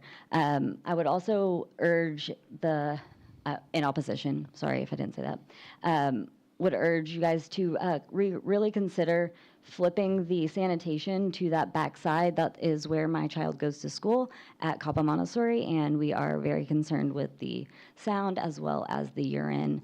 I believe there is some creek space that shows up, but that could also make the situation much worse for the urine runoff. I've heard her address the other sanitation, I guess, removal, but also Coppell does have pickup twice a week, so I'm interested to know if they're paying private pickup or how that will work. I guess thank you for your time, and I would love it if you guys could reconsider. I missed it. Could I get your name and address again? Yeah, Shay Feeney, 411 Woodhurst Drive by the duck pond. Oh, okay, gotcha. All righty. Thank you very much. Is there anybody else who'd like to speak for or against the proposed application? May I add one comment? He used his 3 minutes. You still have 3 minutes. Yeah, I'll need your name and address for the record. Please. Dawn Superak, 131 Clover Meadow Lane. I was just looking at the sign, and it says that their maximum dogs could be 71 dogs total at a time. I know a lot of facilities allow dogs that come from the same household to stay in the same suites or the same kennels. So essentially, that 71 dogs could be 144 dogs. I don't know if their facility is going to allow that, but I know most of them do. So that is just another concern that I have, that it's not just 71 dogs. It could potentially be 144. Thanks.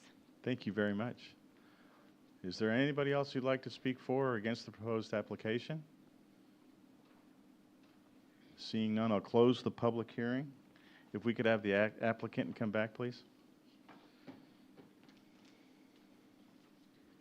So there were a couple of concerns raised through the public hearing.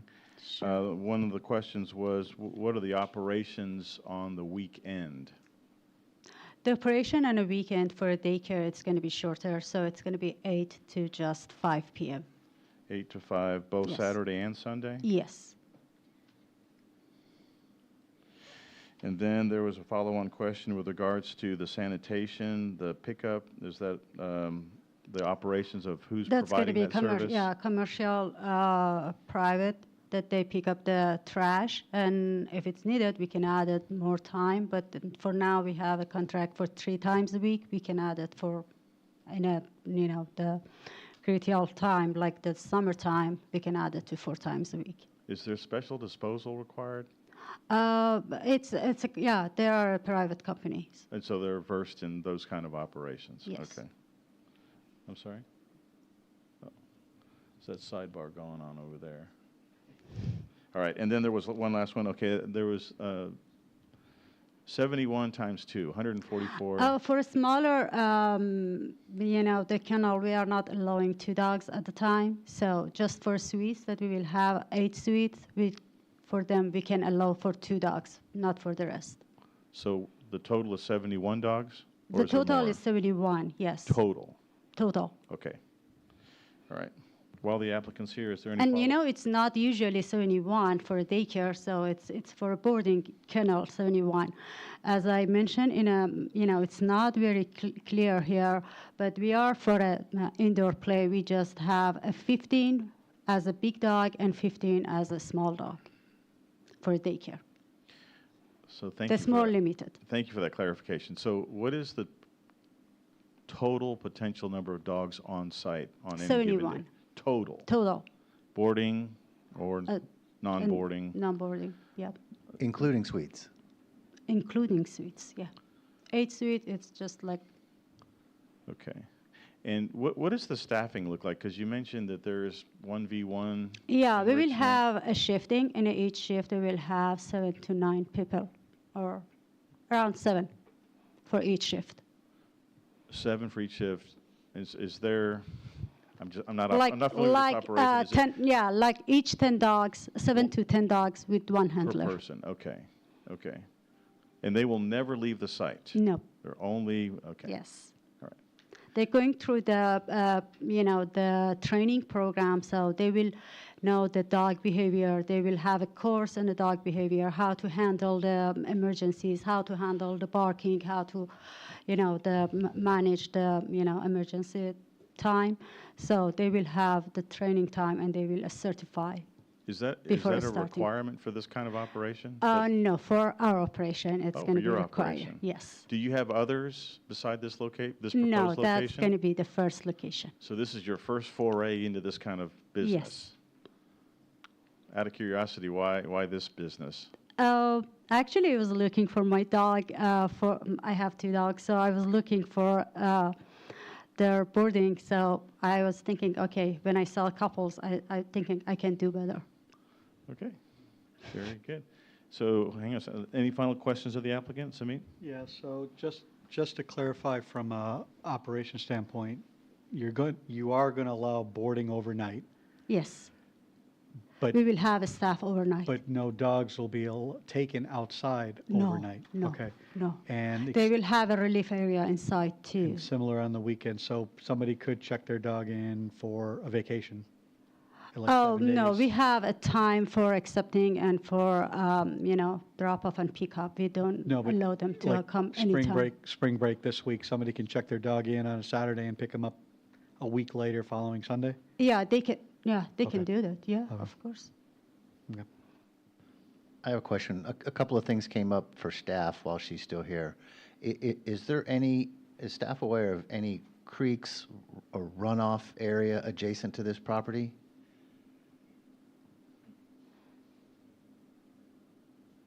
And is there any part of this property that's directly adjacent to the Montessori school?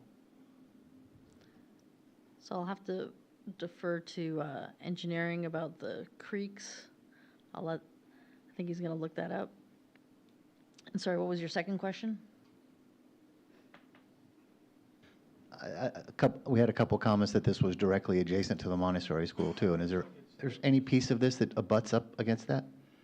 It looks like it's up against the church, yeah, or the church parking lot. Yeah. So it looks like the Montessori backs up to the other daycare. Okay, no more questions from me. Thank you. On the other side. Fire away. I don't know who this is towards, but the 8-foot board fence, is it continuous around there regardless of the existing walls and whatever? Or is it meant to bridge, is it only intended to bridge the gaps where the walls are not? So our intent was, there's a wall to the west, which is a brick wall, which is going to stay. Then on the north, facing the street, and on the south at the rear, there's currently a chain link fence with, I think there's fabric, and we didn't want just that. So it should be in front of, I think they're going to keep the chain link fence there, but it should be in front of that and at the rear. So at the north and the south sides is the board-on-board fence. Because we don't want kids sticking their hands in there. And Right, right. But in lieu of the comment, because knowing that there's drainage and whatnot below brick walls, we want to make sure that that's closed off too.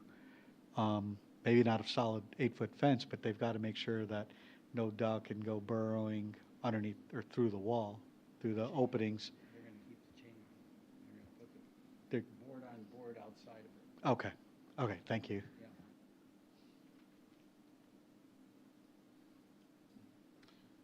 Fire away, Kent. So why are we agreeing to a board-on-board fence in terms of durability and all that when we have this kind of activity? Wouldn't it be better to recommend some kind of stone or brick fence or something of that nature, something that's solid?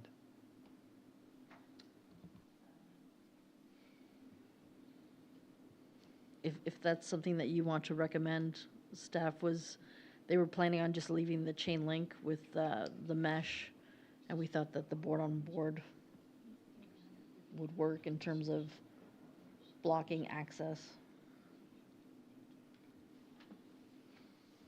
Thank you. Okay, any other comments? Okay, discussion by the commission.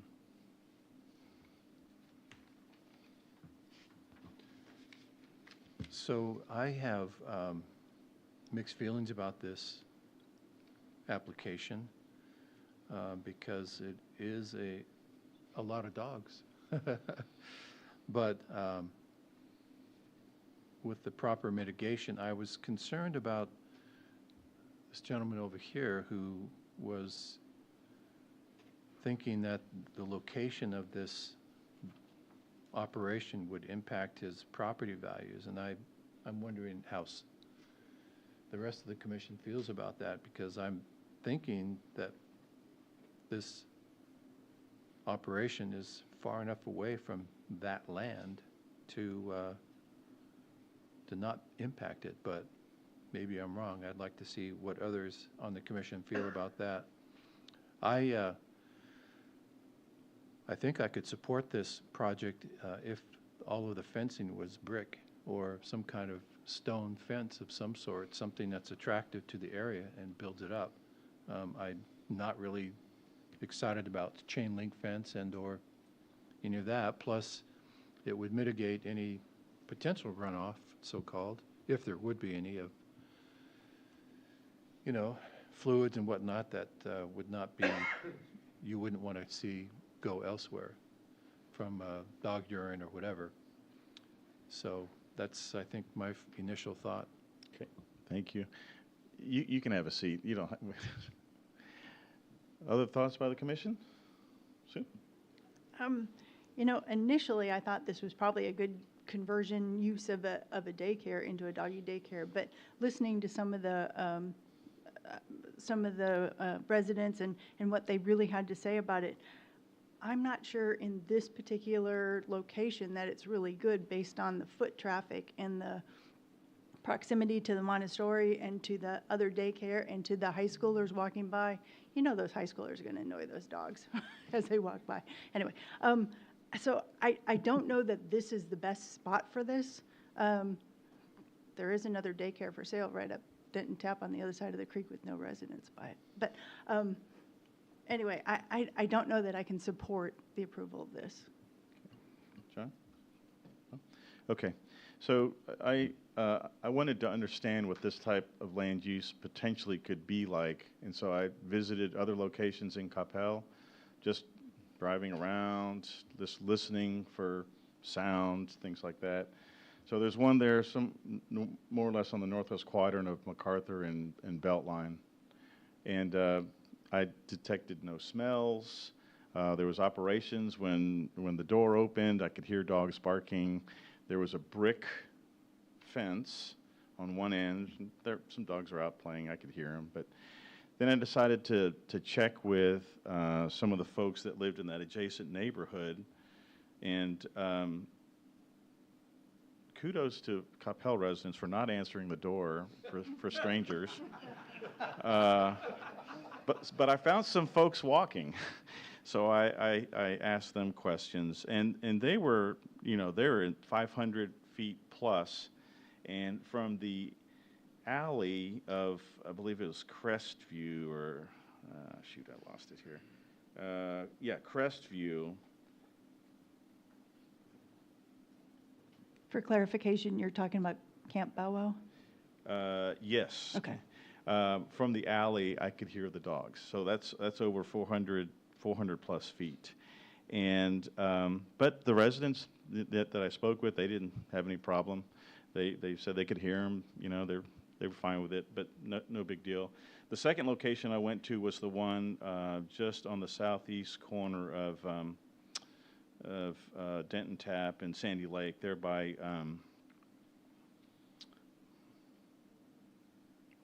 Victor's. Looking for the name here.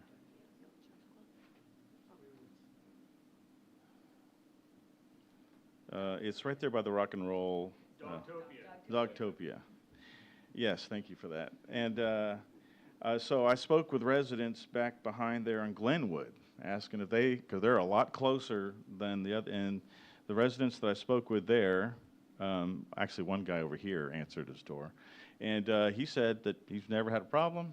Noise, not a problem. Smell, not a problem. Then I decided, let me check with some of the adjacent commercial businesses if there's any issues. And so I went to the Salat, and I went to the Rock and Roll, Rock of School there, Rock of Ages, whatever it is. And the restaurant, they never really could hear anything other than when the dogs are out, when they're going in and out, nothing big there. The Rock and Roll place there, they could hear them through the wall, but they got drums and guitars going, so it kind of blended in. So I didn't hear really anything negative. But as I consider this site, and I consider the comments that I've received, we've received here regarding just the proximity of other children's activities and the close proximity of residential, particularly to the resident who's been here since 1969. She looks awfully young for being here from 1969. But I offer, my thought is I would be concerned. I'm not against this type of use. I just feel like this place might not be the right location for it. But that's just my independent thought. Are there any final or other thoughts by the commission?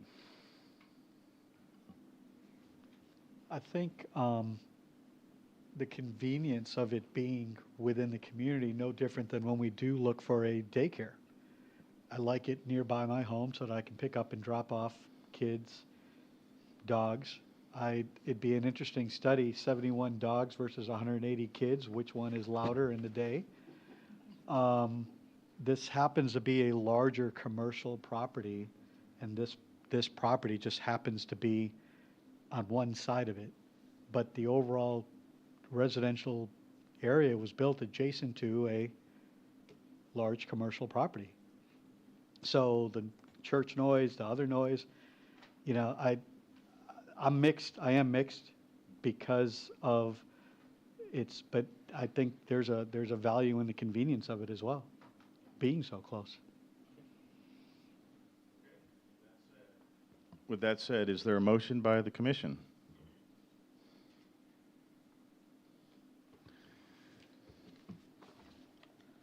Okay, I move to approve PD 178R2R-C at 145 West Town Center Drive, a zoning change request from PD 178R2-C at Plan Development -178 Revision 2, Commercial, to PD 178R2R-C Plan Development 178 Revision 2.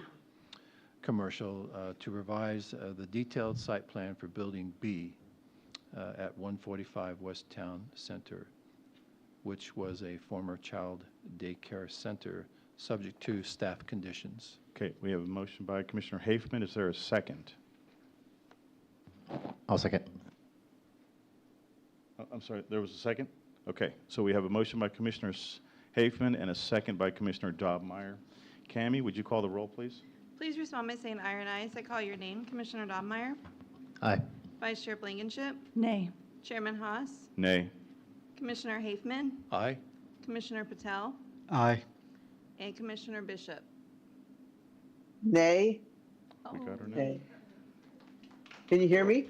Yeah, we got you now. So Yay. that motion, Nay. it's a tie, that motion fails. So we need another motion by the commission. Sue? I motion to deny consideration of PD 178R2R-C. With conditions as presented? I'm denying it, recommending Okay, deny. I'm sorry. We have a denial by Commissioner Blankenship. I will second that motion. Cammie, would you call the roll, please? Yeah, it was motion by Blankenship, second by Haas. Please respond by saying aye or nay. I call your name. Commissioner Dobmeyer. Nay. Vice Chair Blankenship. Aye. Chairman Haas. Aye. Commissioner Hafman. Nay. Commissioner Patel. Nay. Commissioner Bishop. Aye. Okay, so that motion fails. So we are landlocked. I'm going to refer to Well, our city attorney. As a matter of law, it requires a majority to be approved. That means 50% plus one. It did not receive 50% plus one, so it's denied.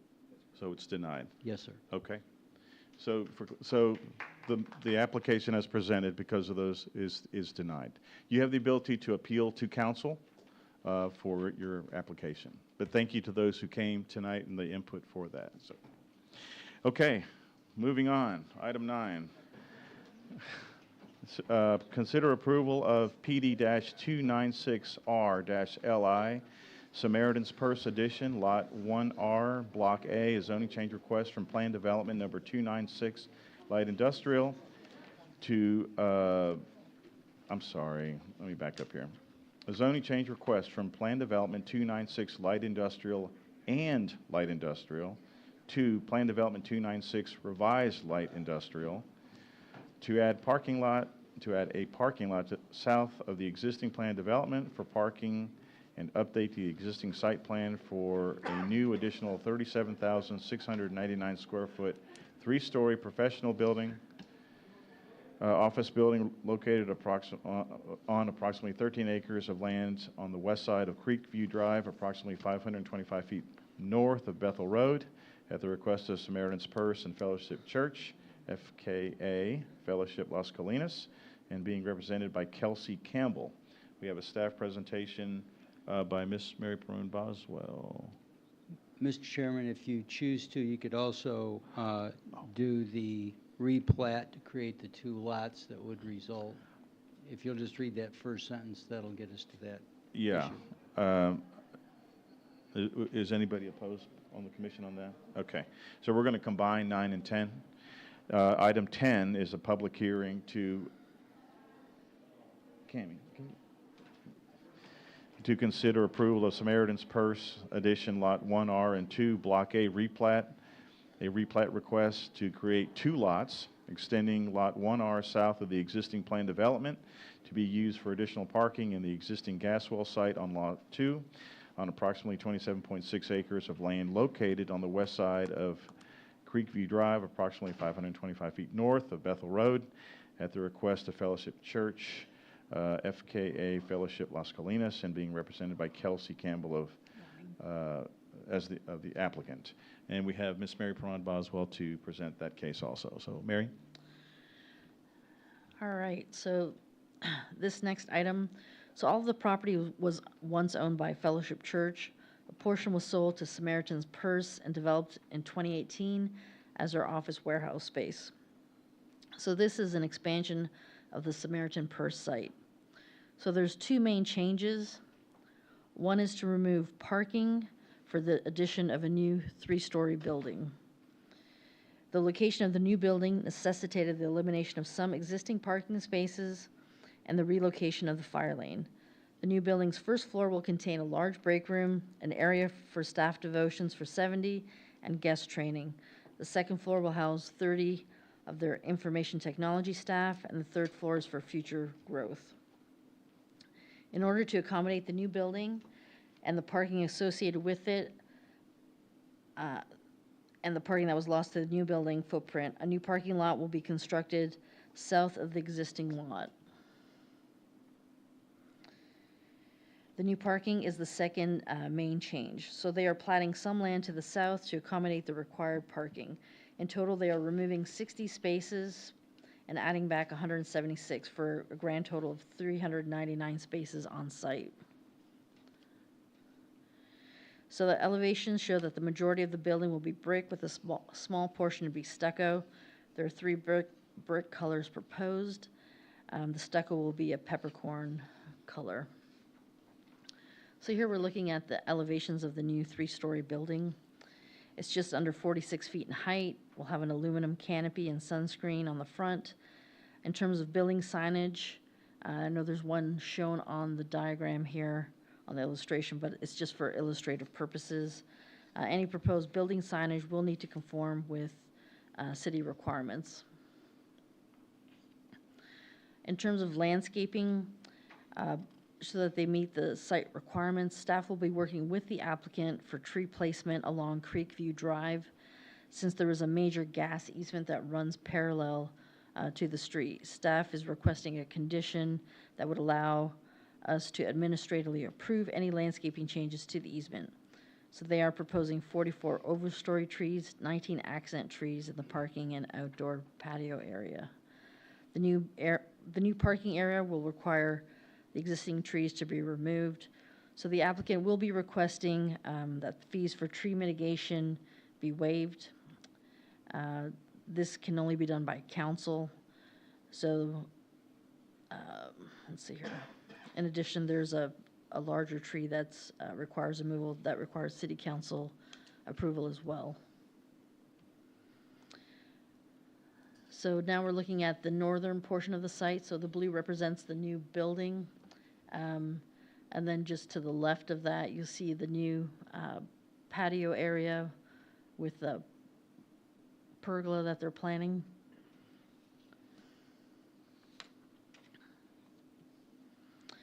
Again, this was a zone change request. We did send out notifications within 200 feet, additional courtesy within 800 feet, and received no responses.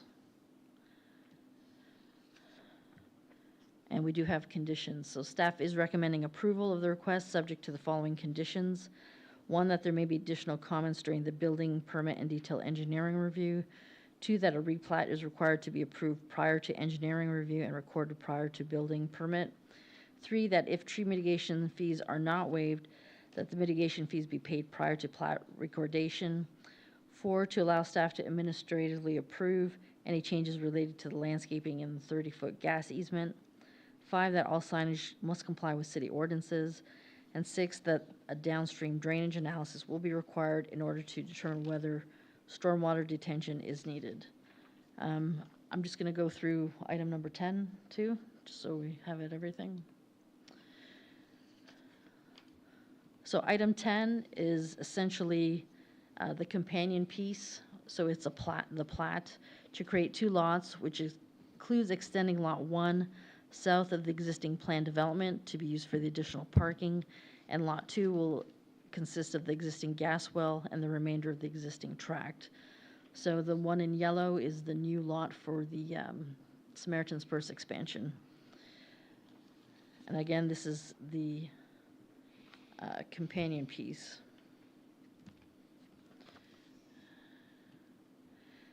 So in terms of recommendations, staff recommends approval of the Samaritan's Purse Fellowship Edition replat, lots 1R and 2, Block A, subject to the following conditions, that additional comments may be generated upon detailed engineering permit reviews. That's the end of my presentation, and the applicant is here in the audience as well if you have any questions. Okay. Thank you, Mary. 2 questions. If you could go back to the conditions. 1, tree mitigation fees are, if they're not waived, the mitigation fees will be paid prior to plat. So the applicant is requesting waiving of the mitigation. Yes. And what was so, the reasoning for that? I guess you can ask them. Well, did they express any concern to staff? No, they just said that they were asking for waiver of the Okay. fees. And then with regards to administratively approve the changes on landscaping, if we were to remove that, what would be required? They would have to come through the Planning and Zoning Commission again?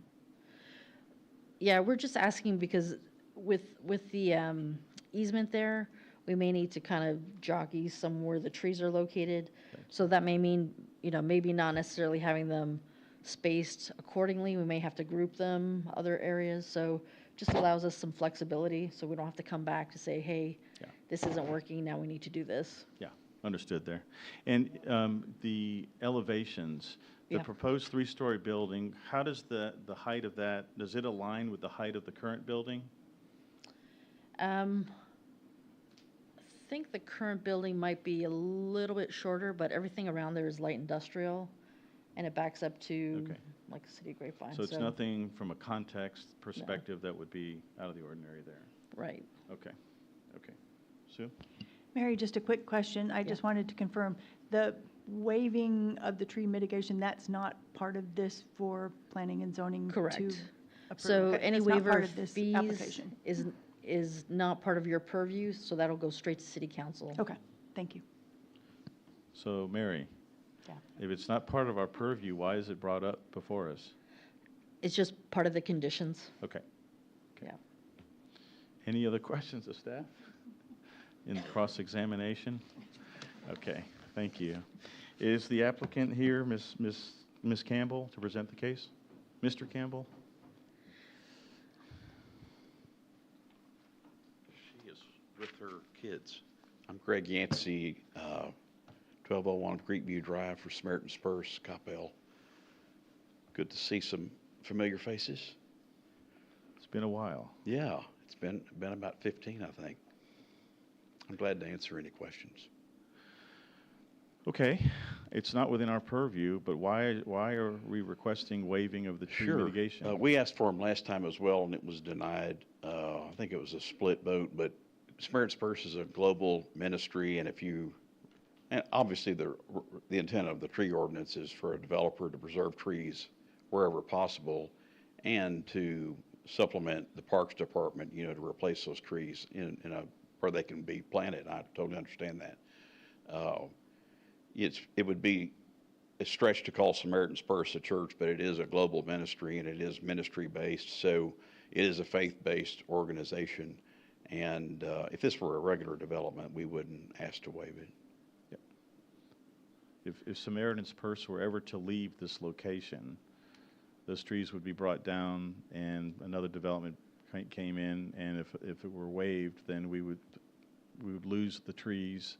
Well, I guess it's not within my purview, it's not within this case. It's a good but, question. Well, I'm and I done. don't mind telling you, and I think in their 40 years of existence, they've never sold real estate anywhere.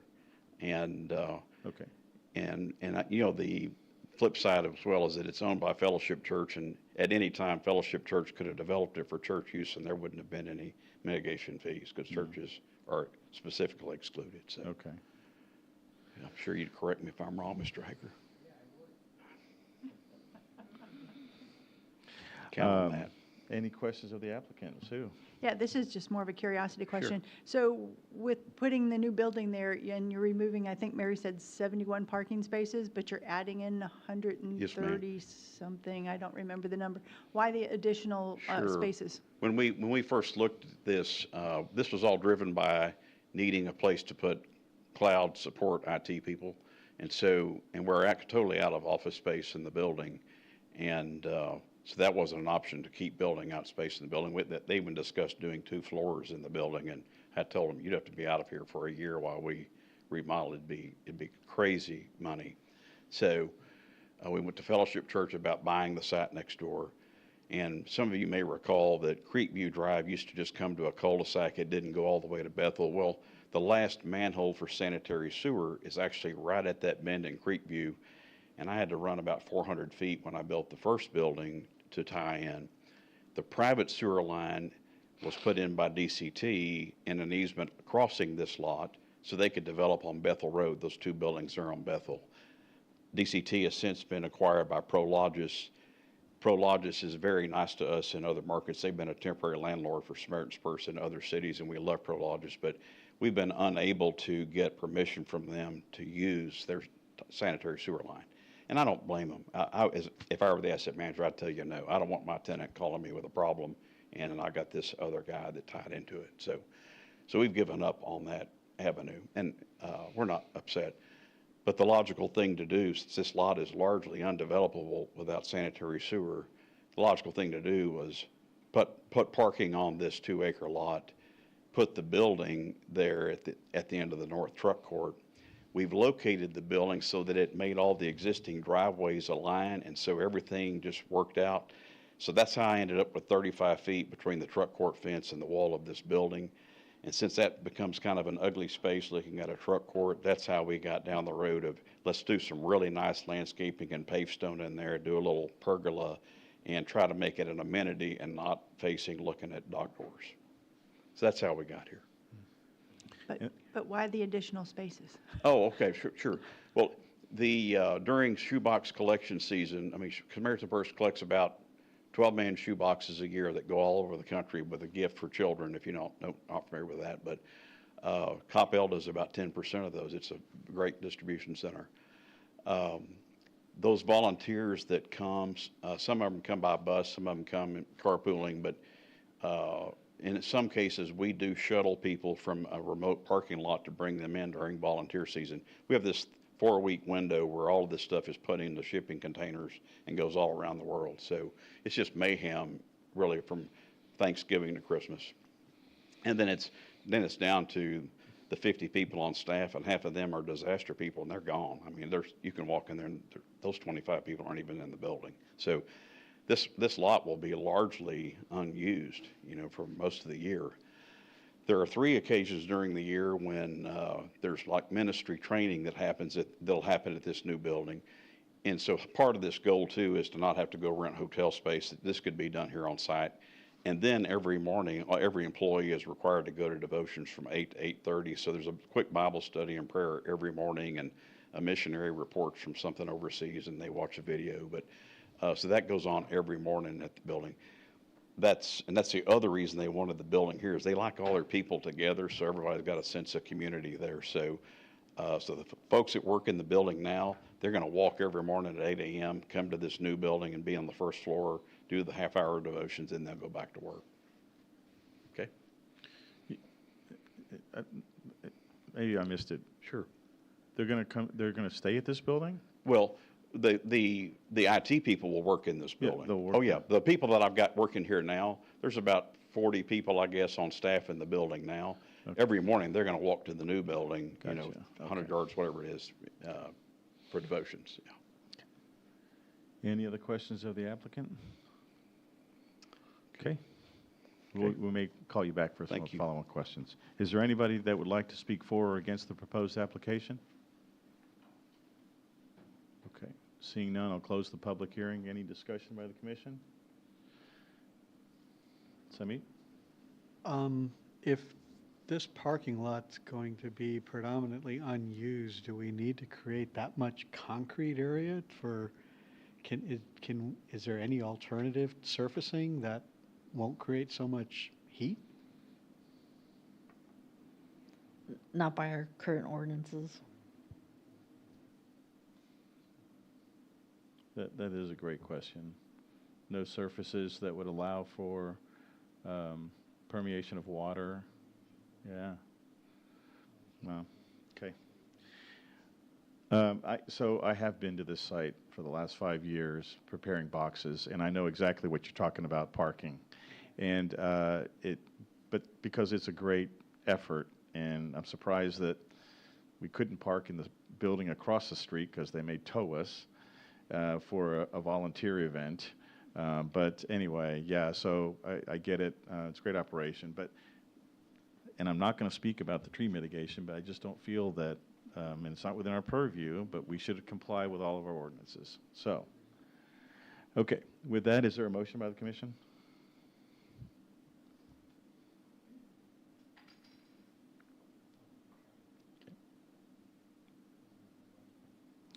9 and 10. Yeah.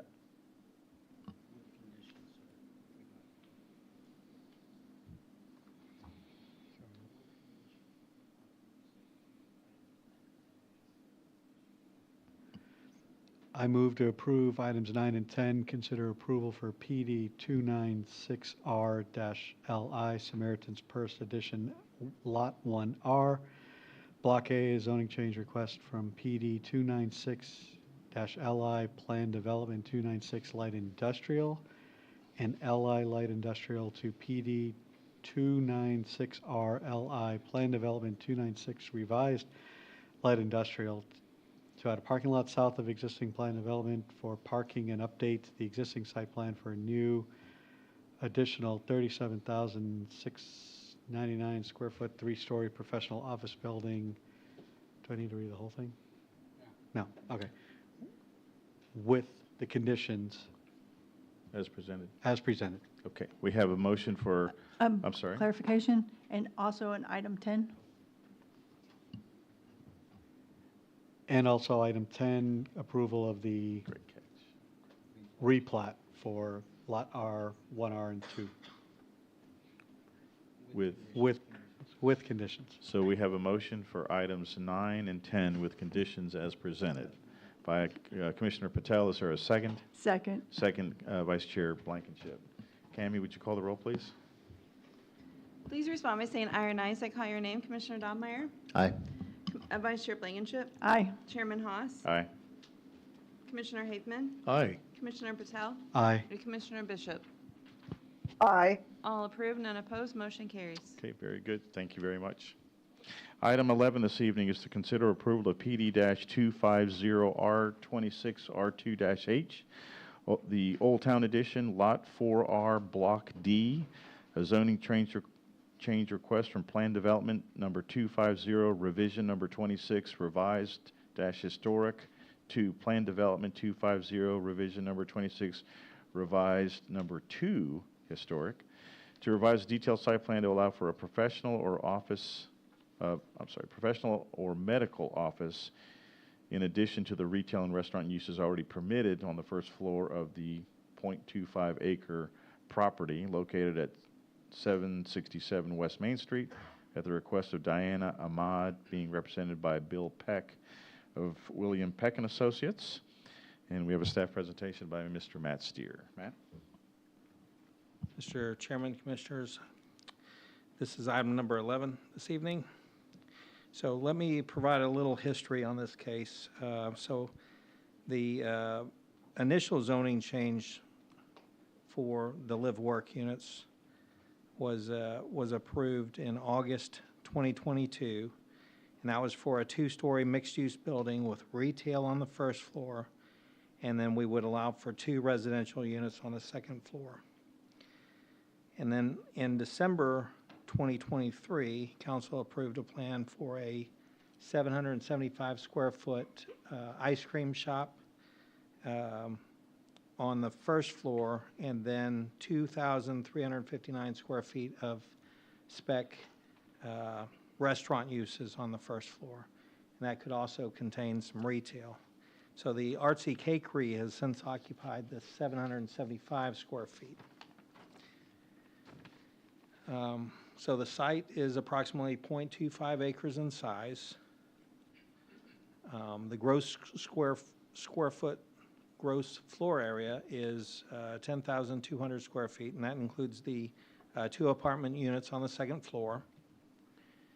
And then existing first floor is the 775 square foot restaurant here, and then this was 2,300 square feet of vacant restaurant or retail space. So what they're proposing is to allow for this 2,300 square feet to be medical or professional office, in addition to restaurant or retail use. We sent out 19 notices within 200 feet and 133 within 800 feet received no responses either in favor or opposition. And unfortunately, staff's recommending denial. of the requested addition of professional and medical offices to the allowable uses on the first floor. So sites in the Old Town Main Street project that were intended to be retail have been converted over the years to medical and professional office uses. This property was conceptually planned for retail restaurant uses initially. And the current mixed-use plan development zoning for this property was intentionally allowed in this instance with 2 apartments on the second floor to maximize the use of the property so that we could have retail and restaurant uses on the first floor. And that would generate activity in the area. And by allowing a medical office or a professional office, even in this 2,300 square foot area, that would take away from the potential activity that could be generated in the evenings and the weekends in this general area of Old Town. So that concludes my presentation. I'd be happy to answer any questions, and the applicant is in the audience, and I've given you her statement of the reasoning behind her request. Okay, very good. Any questions of staff? Sue? So Matt, if this commission were to approve this, are there any staff conditions that would go along with that approval? No. Thank you. Because you're simply adding other land uses, it would have been Correct. adding. Yeah. Correct, yeah, we're just adding this professional and medical office to the acceptable land use. Gotcha. Yeah, okay. As Bob said, all the former stuff would apply. Okay.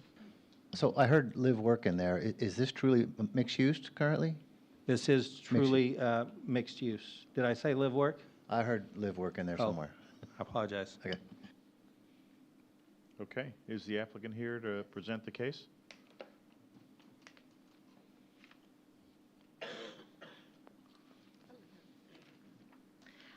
My name is Diana Ahmad. I am the property owner at 767 West Main Street. I also reside at 137 Kings Ridge Drive in Capel. So I'm not going to read the whole letter that I sent you. I'll just give you a little bit of a summary, kind of main points of it. So I'm requesting to amend the allowed uses for 2,300 square feet of my property. The total size of my property, as Matt has mentioned, is 10,215 square feet. So I'm only referring to less than 25% of the total square footage. This space that I'm referring to has been vacant for over 2 years now. During these 2 years, and currently ongoing, I have marketed the space for retail and restaurant use, spending thousands on sites such as Crexi, LoopNet, and CoStar. I have adjusted the pricing. I've worked with brokers, but until now have not been successful at securing a tenant in these 2 categories, which is causing unnecessary hardship and a financial burden. So at this point, the issue is not the lack of effort coming from my side. It's really that the current allowed uses are not matching the market demand. I will continue my efforts to obtain a retail or restaurant user, but I have had to turn away numerous businesses that would be classified as professional offices or medical, from insurance agencies, chiropractors, law firms, wellness clinics, and other low-intensity tenants. I'm not asking for unrestricted office use. I am open to conditions such as maintaining the glass storefront design, limiting some of the medical uses, and ensuring the space remains visually consistent with retail. Filling the vacant space will not only be beneficial to achieving the city's goals of having an active, vibrant downtown area, it will help support the current bakery and neighboring businesses. It will help prevent long-term vacancy and reduce financial burden and align with all of our goals for Old Town. Thank you, and I appreciate your time and consideration. Thank you very much. Out of curiosity, you mentioned that you'd been courting other retail or restaurants, and what was their reason for not signing on the dotted line? Yes. So there's a few reasons. So one, like, for example, franchises, I've reached out to so many of them, and their main concern is that there's not enough car traffic that goes through Old Town Capel. So when they said, oh, what is the average per hour on the two closest cross streets, like that's how they kind of, I guess, they have even some apps or whatever they'll tell them. Even if I tell them, well, we're crazy busy on Saturdays, and I tell them that there is a lot of opportunity because there's not really too many options in the evening in that area or in the weekends, so forth, that they can bring the life to the area. It's kind of in the center of Old Town. It could be a family hangout, you know, all these things. So, you know, for bigger franchises, it's not busy enough. And actually, I even asked Starbucks. I said, well, you have a location at Tom Thumb that doesn't count, and the one right next to it doesn't. And, you know, I mean, there's been a couple of, you know, first-generation restaurants. So there's been a couple of people that have come and said, okay, I'm ready to sign a lease. And, you know, as you know, a responsible, you know, a property owner, when I, you know, start talking to them, you know, you need to start thinking of your design and, you know, all these different things. When they start to actually go into the process, they have a concept, they're excited, you know, the area looks like it would match their concept. But when they really start to actually go into saying, okay, I need to pay for drawings, I need to get permits, I need to have licensed people doing the work, you know, and you know, things like that, they sometimes will shy away, you know. But I would say, you know, and I live in Capel. I would love for there to be a really nice retail or restaurant place. I have friends that live right across the street. So I have, like, if I go to a nice restaurant, I will ask for the owner. I will say, hey, why don't you come here? I've given so many tours to restaurant groups. And then even one guy, he's like, well, I'll put a crumble cookie there. And I said, we have a bakery next door. I'm like, give me something else, you know, to work with. So, I mean, I really am trying, and I still am trying for that, but it's just so many. I think because there are professional offices and kind of medical already in Old Town, that's what's driving those businesses to approach me, because they see that it's already in the area. I think that's maybe why I'm, you know, getting more approached on that side than on retail or restaurant. And unfortunately, I would say majority of the retail that have come are businesses that I don't feel are right for Old Town Capel. You know, from even, I think I've mentioned in a previous meeting, there have been CBD shops. There has been a lady, she actually makes, it's a bakery out of medical marijuana. And actually, she works with the hospital, so for kids that have eye problems, it's made for her, you know. So I was like, I still don't think that's good for Capel. There's been 2 tattoo artists, one female, one male. There's been a massage parlor. You know, some of these businesses that they just want to find a place anywhere that, you know, could be in a town, and even they'll market it as high end. Even the CBD shops, we have vapes are $300-400. So when I say, well, there's 4,000 kids, high schoolers in Capel, I don't need them all, you know, just hanging out doing CBD. So, you know, kind of thing, you know, and they'll say, no, these are for the adults. I've had a cigar shop, you know, want to be in the building. We have residents upstairs. You know, so, I mean, some of these things are kind of, you know, the barrier. But still, I am still working with a couple of restaurants and retail and trying to see if they can come.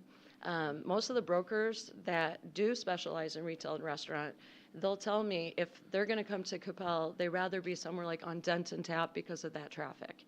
You know, Old Town, people who are not familiar with Old Town, you know, don't even know it is there, you know what I mean, in a way, like, unless you're from Capel, in a way. I don't know if maybe there should be more marketing for the farmers market outside of Capel, because I don't know anyone who lives outside of Capel that really knows about it, for example. So I don't know, on my side, I'm really trying. I don't know what to do. Like when we first had the building zoned for retail, and then I thought, when we originally had it zoned, I thought it was already zoned for a restaurant. And so I had signed a lease with an ice cream shop. And then they came to the city, and the city said, no, it's actually only retail. So that was at the end of October. I signed that lease. I paid the commission. I took, you know, their deposit. We went through the whole process. They spent tons of money on the design and so forth. But they didn't have everything they needed for like design for like November. December, you guys, there was not a meeting for the holiday. And then by the time so I had signed in October, and via the agreement, by the end of January, they were, everything was supposed to be set up for them to break ground, like, do their construction. And because we didn't get that January meeting, we didn't get the full approval. We had to postpone it all the way till March because there was a variance about where's the dumpster going to be for the restaurant. That delayed it another 2 months. So I had to cancel because I was, kind of outside of, the scope of the lease. So I lost thousands just for that tenant. And then they ended up opening a beautiful location in Burleson. I stayed in touch. I was like, open your second location when, but it's now too far. Like, they're doing well in Burleson. Capel's really far. So I'm just giving, examples of things that have happened, on there. But, yeah. So you've had several almost signed, and in the end, it became a hardship working through the process. Yes. Interesting. I mean, for that one example, but not in general. I mean, in general, the city is always helpful and cooperative. I'm not, at all complaining or anything like that. But I'm just pointing out, kind of, some of the things that happened, Sure. along the way Yeah. with that. And okay, so for potentially opening to include professional or medical offices, you say you're going to restrict high traffic, high intensity medical uses such as urgent care facilities. What other types of uses would you restrict?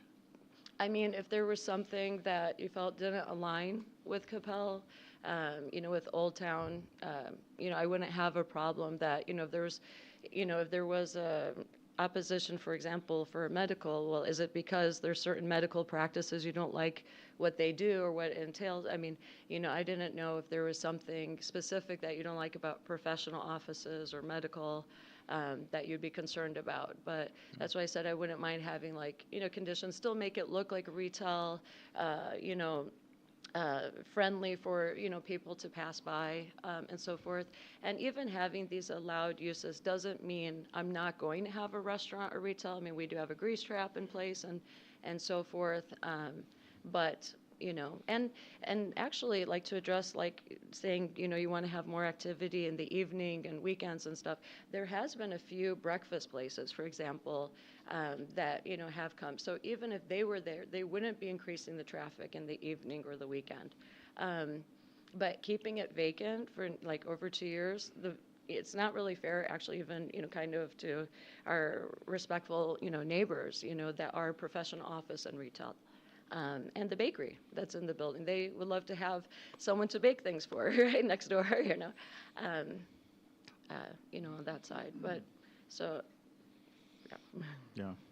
And so being an owner there, you're familiar with what works, what doesn't work. And there was a restaurant behind the Twisted Root. I don't know if that ever took off or whatever, but so you've seen things come and go, and so you're looking for a little flexibility. And if there was an office or medical office, you're still trying to recruit a retail or a restaurant. Yes. I mean, what kind of leases would you be signing? A year lease or something? So that you're still bringing in the opportunity for a restaurant or retail, or? I mean, so the nice part is with, like, office space and so forth, it's easily, you can easily convert office space into retail or restaurant. So if they, want to do a short-term lease, there's no problem with that, because it can easily be converted exactly if a good restaurant comes or something.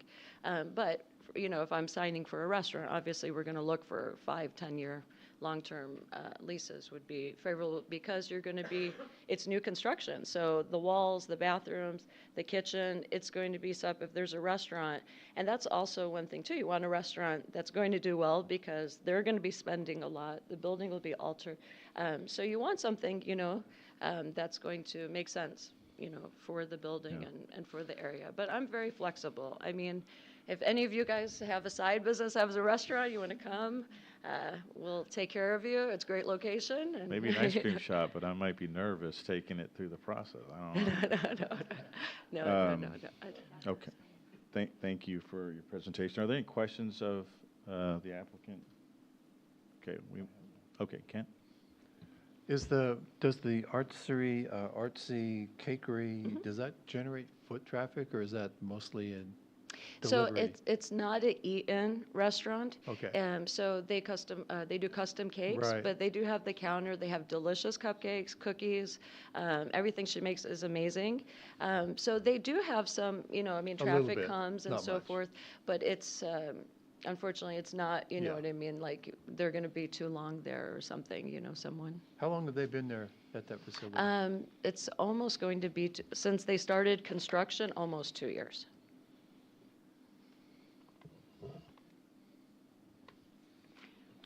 Can I comment on that? Yeah. Yes, sure. Yeah, I love that place, Artsy Cakery. When we walk our dog through Old Town, we'll stop there and get a couple cookies and eat them outside. They have a couple outside tables. So I just think their food is really good. Okay. And actually, like, even the owner for Artsy Cakery, she had mentioned, like, some cupcake places, they use shortening and so forth. She uses real ingredients, real butter, so it doesn't last as long, but it's so delicious, and it's always fresh. And so, I mean, I always support her business. Any business that will be in my building, I will help promote it. Any food, restaurant, any sort of business. So my daughter's in the high school, she's on varsity tennis. Anytime there's an event and they're like, we need desserts, I do mention Artsy Cakery. They already do have a couple of places that they typically use for donuts and stuff in town, but they have, used them as well. So I tell that to businesses all the time. That I will be pushing it. And I'm on 3 tennis teams in Capel, so all the ladies on my teams and so forth, they've all bought from Artsy Cakery. If there's a restaurant there, they will all support it. They will be there. So that's one nice thing about Capel. People who live in Capel, we love to have our services, our food in town. So, that's the sad part of not finding the right restaurant yet, I have a question. Sue. Just besides the bakery, and then there's the residential on top, and there's the 2 different units. Are those both leased? Yeah, the 2 apartments are both leased for 2 years, and the bakery. So 75% of the building is already leased? Yes, and has been, yes. Thank you. And those apartments, both of them leased out within 5 days of being listed with an agent. So you won't have any problem leasing those out? Yeah, so there's a few people that have told me of the leases, and they would love to go. They're really beautiful, very high-end, tall ceilings. So, if there's a vacancy, if you're interested, let me know. Thank you. Any other questions of the applicant? We may bring you back up to Yeah, ask you any follow-on no problem. questions. Okay. This is a public hearing. Is there anybody who'd like to speak for or against the proposed application? Okay, I'm not going to close the public hearing just yet. As authorized by Section 551.071 of the Texas Local Government Code, I'm requesting that we recess into executive session. I have some questions of our city attorney to address. So the time is 8:35, and we'll try to make it quick.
back in 5 minutes. Thank you.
Okay, the time is 8:54, and we are now back into general session.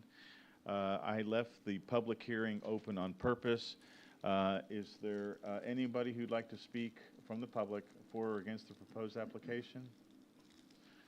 Okay, I will close the public hearing. Does the commission request the applicant for any final questions? Okay.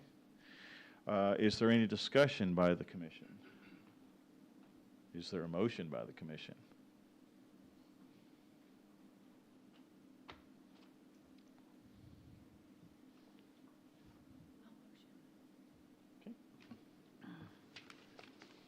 Lost the number, please.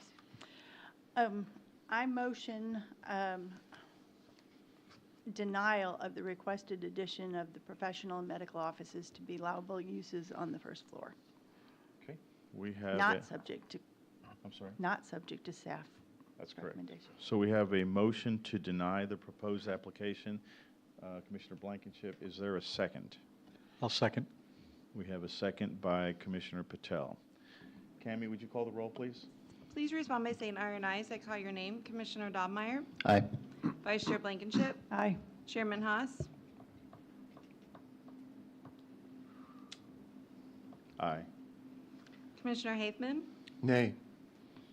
Commissioner Patel, Aye. and Commissioner Bishop. Aye. 5 in favor, 1 opposed, motion carries. Okay. You can appeal the case to council. It would require supermajority, but would encourage you to do that. Okay. Item 12 this evening is a public hearing to consider approval of PD-214R10-C, the shops at Sandy Lake, a zoning change request from PD-214R2-C to PD-214R10-C to allow for the detailed plan development for 14,480 square foot commercial center and a patio area on approximately 2.03 acres of property located at the south side of Sandy Lake Road, approximately 560 feet west of Denton Tap Road, at the request of Pete Coppell, being represented by D.R. Rankin, PLLC. We have a staff presentation by Ms. And can we include, if you will, Oh. the replat of that in Thank you for item that. 13, which would just, Commissioner Hafen beat you to that, but I like that. We will combine, and I'll read that into record so we get it all in one shot here. This is a public hearing on item 13 to consider approval of the shops at Sandy Lake Edition Lot 1 Block A replat. The shops at Sandy Lake, a replat to revise the current plat and associated easements and fire lane configuration on 2.03 acres of property located at the south side, located on the south side of Sandy Lake Road, approximately 560 feet west of Denton Tap Road, at the request of Pete Coppell, LLC, and being represented by Spooner and Associates, with a staff presentation by Miss Mary Perone Boswell. So, Mary, if you could get the two presentations, thank you. Okay, so item 12. This property was originally part of a larger 29-acre development that included the residential development of Arbor Manors and additional commercial property along both Denton Tap and Sandy Lake Roads. The original zoning for the overall development was approved in 2007, with subsequent rezonings occurring with each new detailed site plan for the commercial sites. This represents the final commercial piece to be developed. Let's see. So what we're looking at on the left is the original PD concept versus the current proposal on the right.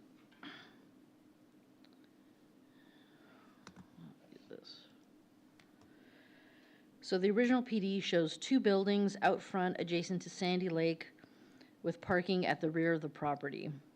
The current proposal has one building with the parking, with one building towards the rear of the property and parking with the majority out front. The original PD shows a driveway entrance on the west end side. The new proposal will also have a driveway on the west side, but this will be in contingent with the Verizon property, so they'll share one driveway. The original proposal showed a driveway entrance on the east side that goes into the HOA property for Arbor Manors. This current proposal does not share any type of driveway with the Arbor Manners and there's no access to that drive or street approach. It will have a separate entrance off of Sandy Lake. So there we go.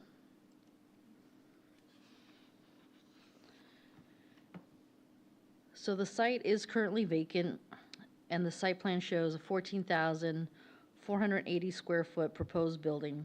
Will contain a mix of uses, including retail, restaurant, and medical. An outdoor patio is proposed on the western end of the building. There is a PD condition to allow the 500 square foot patio area per lot without additional parking requirements. And this has been approved in other developments. Any square footage over 500 square feet will require additional parking. There will be a driveway entrance from Sandy Lake Road and a secondary shared access point from the neighboring Verizon building to the west. There are 2 trash receptacles on the western portion of the site situated away from the residences. So during the initial proposal, they actually had the trash cans on the rear of the property, and we asked them to move it away from the residential. And there is an existing 6-foot masonry screening wall between this and the residential property to the south.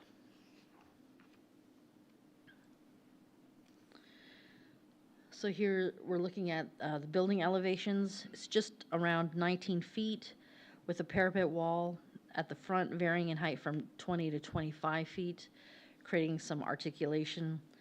The trash enclosures will match the building material as well. Building will be a combination of brick, aluminum storefront with a dark bronze metal fascia and trim. The lower part of the building contains a light colored brick and darker colored brick above the water table. As I mentioned, in terms of restaurant, there is no drive-through proposed.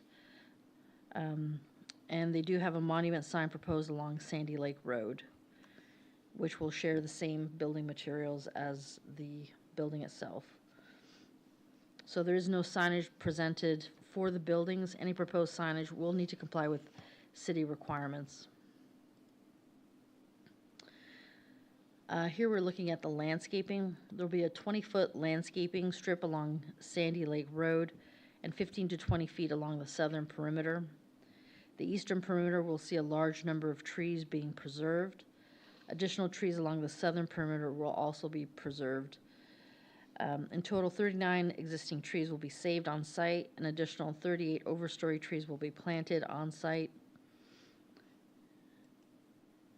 And we also asked them to create some more buffer screening where we have the parking at the rear of the site. So 36 Nellie R. Stevens will be planted to provide additional screening along the southern perimeter.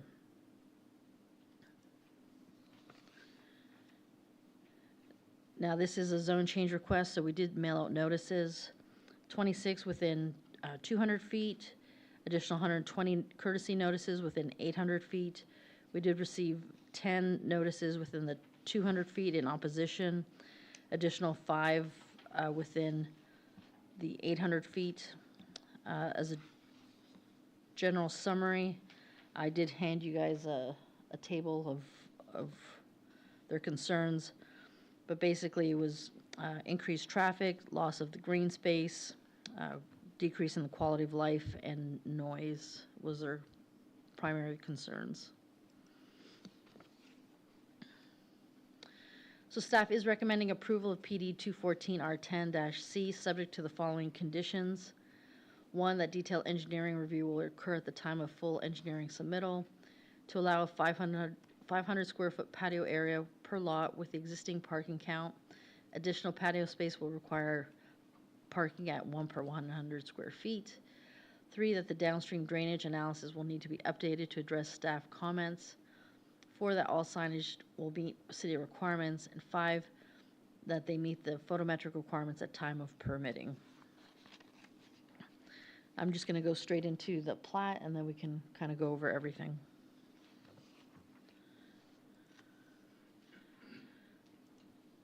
So the plat is a companion item to the Lot 1, Block A, the case that I just went over. The plat will take the existing lot, replat it to include the mutual access, fire lanes, and necessary utility easements for the development of the 14,480 square foot commercial building. Staff is recommending approval of the Shops at Sandy Lake addition, Lot 1, Block A, replat, subject to the following conditions. 1, additional comments may be generated upon detailed engineering permit reviews. That is the end of my presentation. The applicant is here as well, if you have any questions. Okay, thank you, Mary. A couple of quick questions. So the site originally came through, when was that? I believe somewhere around 2007. That was about the time when I first came on, a few days ago. And was was that all part of the entire Arbor Manors development? It's just that the residential went first, or was this carved out? So when we look at this drawing up here, can you see my Yeah. cursor? So everything that's outlined here to here, down here, around here, and this, and I think there was, some down here. This is all part of the initial development. Okay. So this was like, I think, A1. They had different letters. If you Okay. zoom in, you can actually see it. But essentially, it was always proposed that there would be some commercial here, here, and here, and this is retail. It's just a different color. Although these pieces were not part of that original development, but what's standard or typical along a thoroughfare like this is commercial development that acts as a buffer. Yeah. So when this came in, this was part of it as well, and this, and this. And this is just the last piece to get developed. Okay, thank you. So just you confirm for me that this is already entitled from the Right, so- initial application? So this was the original concept plan, so they're just coming in with a Yeah. detailed plan. Yeah, okay. And then with regards to parking, can you remind me, is parking equal to what's needed on site, or they're not over-parked in any way, are they? So according to what they're proposing, they have the amount of parking that they need with the The restaurant. required amount? Yes. But they're not providing more? No, they may have one extra parking, maybe a couple. Okay. Any other questions of staff by the commission? John? Yeah, so we're just changing the site plan here, not the permitted use. So there is the restaurant portion of it. Okay. Does require a PD or a special use permit. Okay, Because okay. it's a PD, it's, it's just a additional use. But the other commercial components are allowed by right. And the current plan square footage versus the plan, the revised, do you know what that was? I'm not sure if there was an exact number for the, So they're going from two buildings right, at street side to one building offset from street side. right. So the main thing is going from 2 buildings to 1, basically flipping the site so that the parking, and traffic would be along Sandy Lake versus driving along the residential to the rear. And the current plan also, it appears, contains some sort of an access easement? Correct. On So the over east here, side? right. So there's a Verizon building over here. So they would come in, instead of having a driveway here and one here, they're just sharing one driveway here. So And there's this would no be a longer an new easement driveway. requirement on the east side? So this is the west side. No, I'm talking about the east side. It looks like in the current plan, there's an easement to the east going on to Arbor Manors. There is no proposal to go this way. There's no easement there. Yeah, And- I'm just saying, that's There in was the originally. prior plan Yeah. was Yeah. that, and then they've taken that away. Right. Okay. Okay, thank you. So that way they don't have they don't have people driving Sure. through the neighborhood either. Yeah. And there's no, with this configuration, there's no drive-through, like, they won't have a drive-through restaurant. Yeah, okay. Very good. Any other questions of staff by the commission? Okay, is the applicant here to present the case?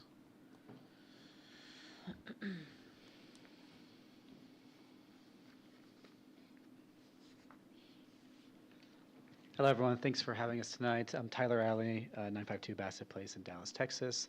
I'm the managing principal of Rose City Partners, which is the developer in this instance. And so we build retail centers like this all across Texas, and it's pretty common for us because of the way communities are built in Texas now, where there's residential communities and then they have a commercial component along the.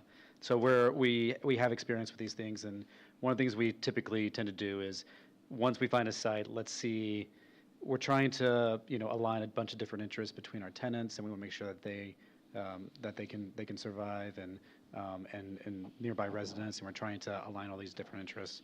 And so when we got this site, what we were trying to do was, we want to make sure our project's successful, but we wanted to minimize as much as we can the impact on the residents. Moving the building away, in our experience, is just the cars are what actually cause a lot of the disruption. And if you have in the front of the building, when you open the front door, you have the noise coming from there. So by flipping the building, we have the noise going towards Sandy Lake, and we keep the cars and their headlights blocked by the building as much as we can. The trees that were mentioned along the back, those are above code. They're not required by code, but we thought that they were a nice addition as a buffer for the residential homes. The access easement going to the west, I think, is a nice improvement versus the original plan, in that I think most people will travel that way to the median, and they'll come in through the median, and I think that'll keep people, I think that will be the more commonly used opening.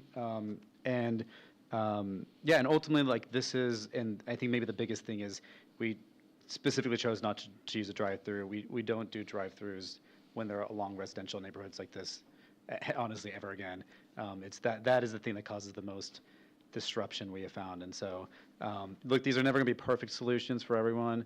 Back in 2007, when this was zoned, was chosen to be a commercial site, it made a lot of sense. And I think it makes a lot of sense now, given all the traffic on Sandy Lake, that this is a commercial area. But we do understand that that there's residential nearby, and there's things that we need to do to, so we're going to do our best to accommodate their concerns as much as we can. Some of that is in the design, some of that is in the field. We'll have those emergency lights in the back of the building. We'll have the city or the fire department come out and we'll say, what is the lowest we can put these and still meet code, right? So we can be cognizant of light, cognizant of sound. We took the city's advice on the dumpsters and moved those away as far as possible. And so happy to take any questions on this. Again, there's not perfect solutions when it comes to these, but we've tried our best, and we'll be sure to have our the residents nearby when we if we're able to start construction. They'll have my contact information, and they'll be able to reach out to me if there are any concerns. So that's all we have. Yeah, thank you very much for that. And yeah, I see the reversal of the site to kind of protect or limit the noise and implications to the existing residential. That's the cross access easement, I think, is absolutely huge. So kudos for being able to help navigate that, to secure that. Were there any specimen trees lost on this? There were. I don't know, Don, if you know this more specifically. Don's our civil engineer who helped design this, but. Well, I know you're replacing, and I know it's heavily wooded, and I know it's going to create some comment, but at the same time, we recognize also that this has already been approved and entitled. We're basically modifying the site to make it better. That's our view as well, and we, partly because Don spent so much time in the woods over there tracking the trees. We tried to find anywhere we could to save trees, because of the elevation of the site. We had to some things just couldn't make it, but particularly on the areas that border, the southeast corner, I think is a good example of that. We tried to save as much as we could, because that's the entrance to the neighborhood, and yeah, so we did the best we can, given the, On the east side of the site, there's the parking, and then there's some of the landscaping. Are there any other treatments to try to help maybe block some of the view, low walls or anything like that? The good news is there's a sliver on the east side that's not our property, that's kind of between our property and the road, and there's trees all within there that aren't on our property and that we would obviously never touch. So, we'll so have there is some buffer, and yeah. So that's the part the original plan called for you guys to cut through that? So yeah, so the original plan, I guess, did call, when they show that, had this Mary? in 2007, we reached out to the board and the association, which we always try to speak to them as quickly as we can. It seemed like it was important for them that our traffic stays our traffic and their stay for traffic, and so we tried to accommodate. So once we got that feedback, we were like, okay, we asked, but it was denied, so we just moved on. Yeah. And I think this makes more sense too.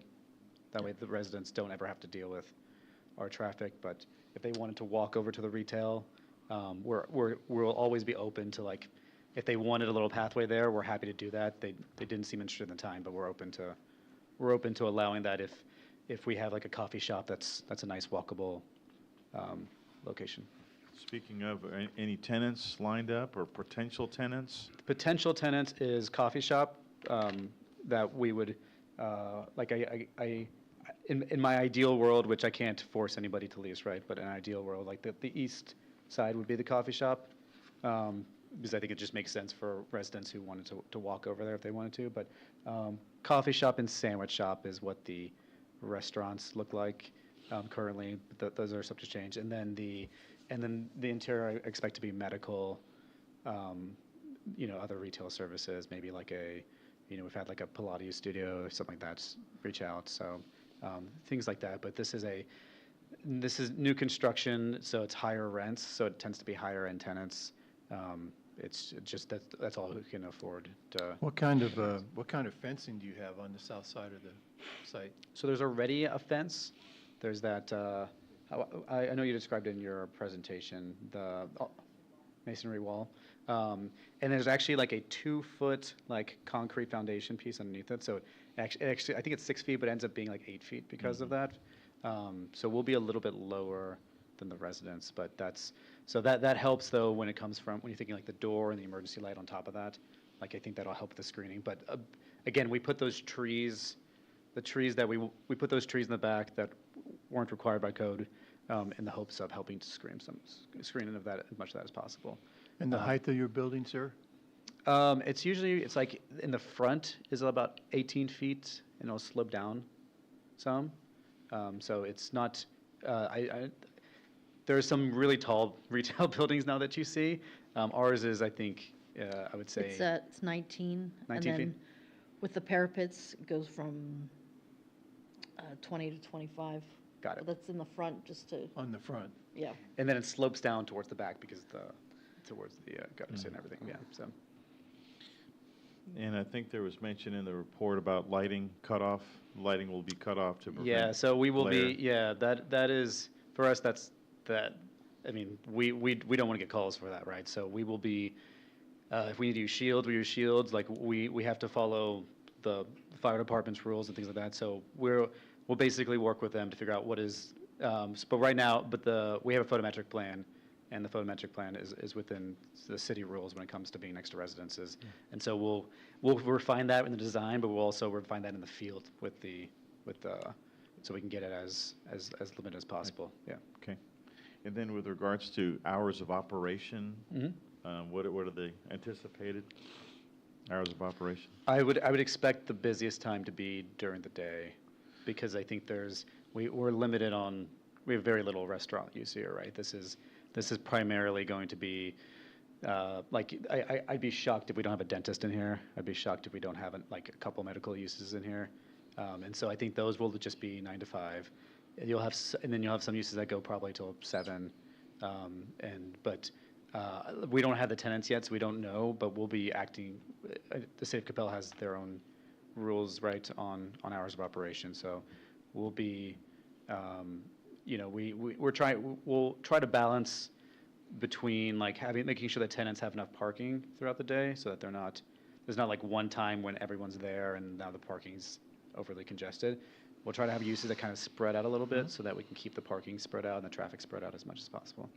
But the way, given this area, I would expect that during the day would be the most busy because that's when all the tenants would be open. At night and at morning, there may be like one open or two open, and like a dentist closes at 5, right? So. And I mean, thank you for considering about the overlap in parking and trying to maximize that. But you've met the requirement, the Coppell requirements for parking, so, okay. And you, I guess a question for staff. Are they may, the applicant mentioned 9 to 5, maybe some of the retail use to 7, but are there restrictions on how late operations could go? We haven't placed any. We don't know what the tenants will be. That's something if you want to consider that. Yeah, I'd expect, like I'm thinking about the sandwich shop, that's probably the one that goes the latest. And I'm trying to think of like there's like a Jersey Mike's over there. So like if that's open to like 9, 10, I don't know exactly when those are open to, but I think that's probably where most of these tenants cut off. But again, we don't have a lineup of tenants yet. I'm sorry, I'm having a sidebar here.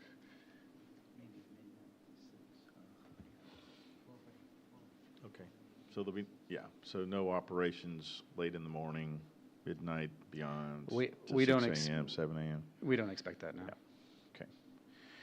Okay, any other questions, Hamid? Coffee shop might be, if there's a sit-down coffee shop, they may open early, but I'm hoping that would be welcomed by the community. Well, there's no drive-through, so. No, exactly, yeah, just for sit-down folks, yeah. I appreciate your attempts at trying to preserve as many trees as you can, but I think you kind of answered the question. I just want to make sure you've done the general grading to sort of make sure that what you're thinking you're going to preserve will be preserved based on the overall grading plan of the parking lot and the property? Yeah, our plan is set on the trees. Yeah, that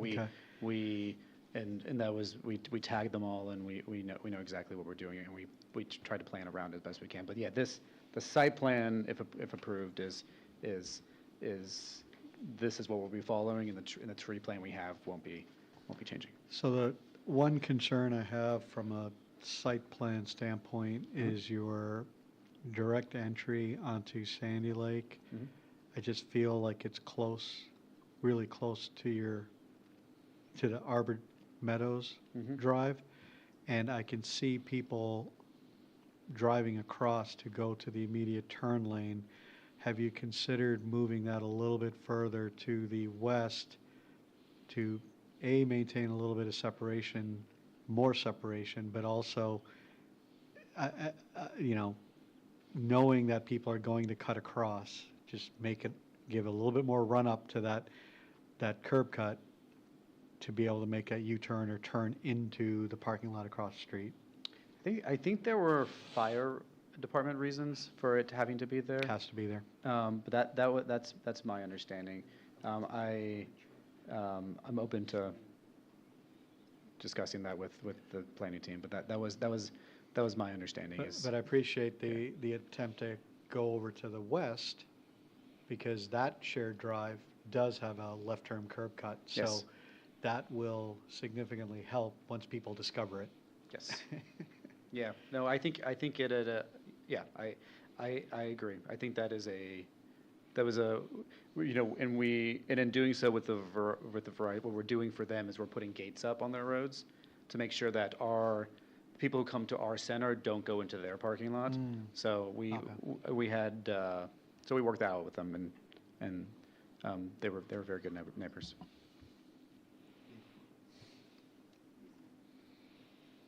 Sue?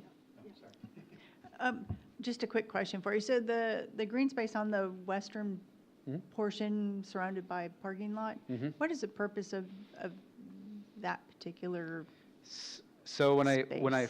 I first did that, I was hoping that we could put like a picnic table or something like that there, just have like some additional seating. Truthfully, that's where probably like the transformer is going to go. So we'll put it as close to the dumpster as possible so that they're kind of like together, but there will probably need to be an electrical transformer on site. Okay, but there's no future pad site anticipated Oh, there? no. That is, no, this Like a is, snow this is cone all or- this is all the building you'll ever get here. They'll never, Okay. we couldn't park anything else, right? We have one extra spot. So we're at full capacity, and that is, no, there's no, I thought you were talking about that little green island. The little green island in Yeah. the middle, that's where the transformer would go. Plus, But- there's a. An easement there. There's a- Yeah, there's a yeah, big the drainage, easement the that goes drainage through easements, it. yeah. So the Okay. drainage from the residential neighborhood goes there and it'll come underneath our. Got it. building. Is it? Thank you. I have one other Okay. question. Kent, fire away.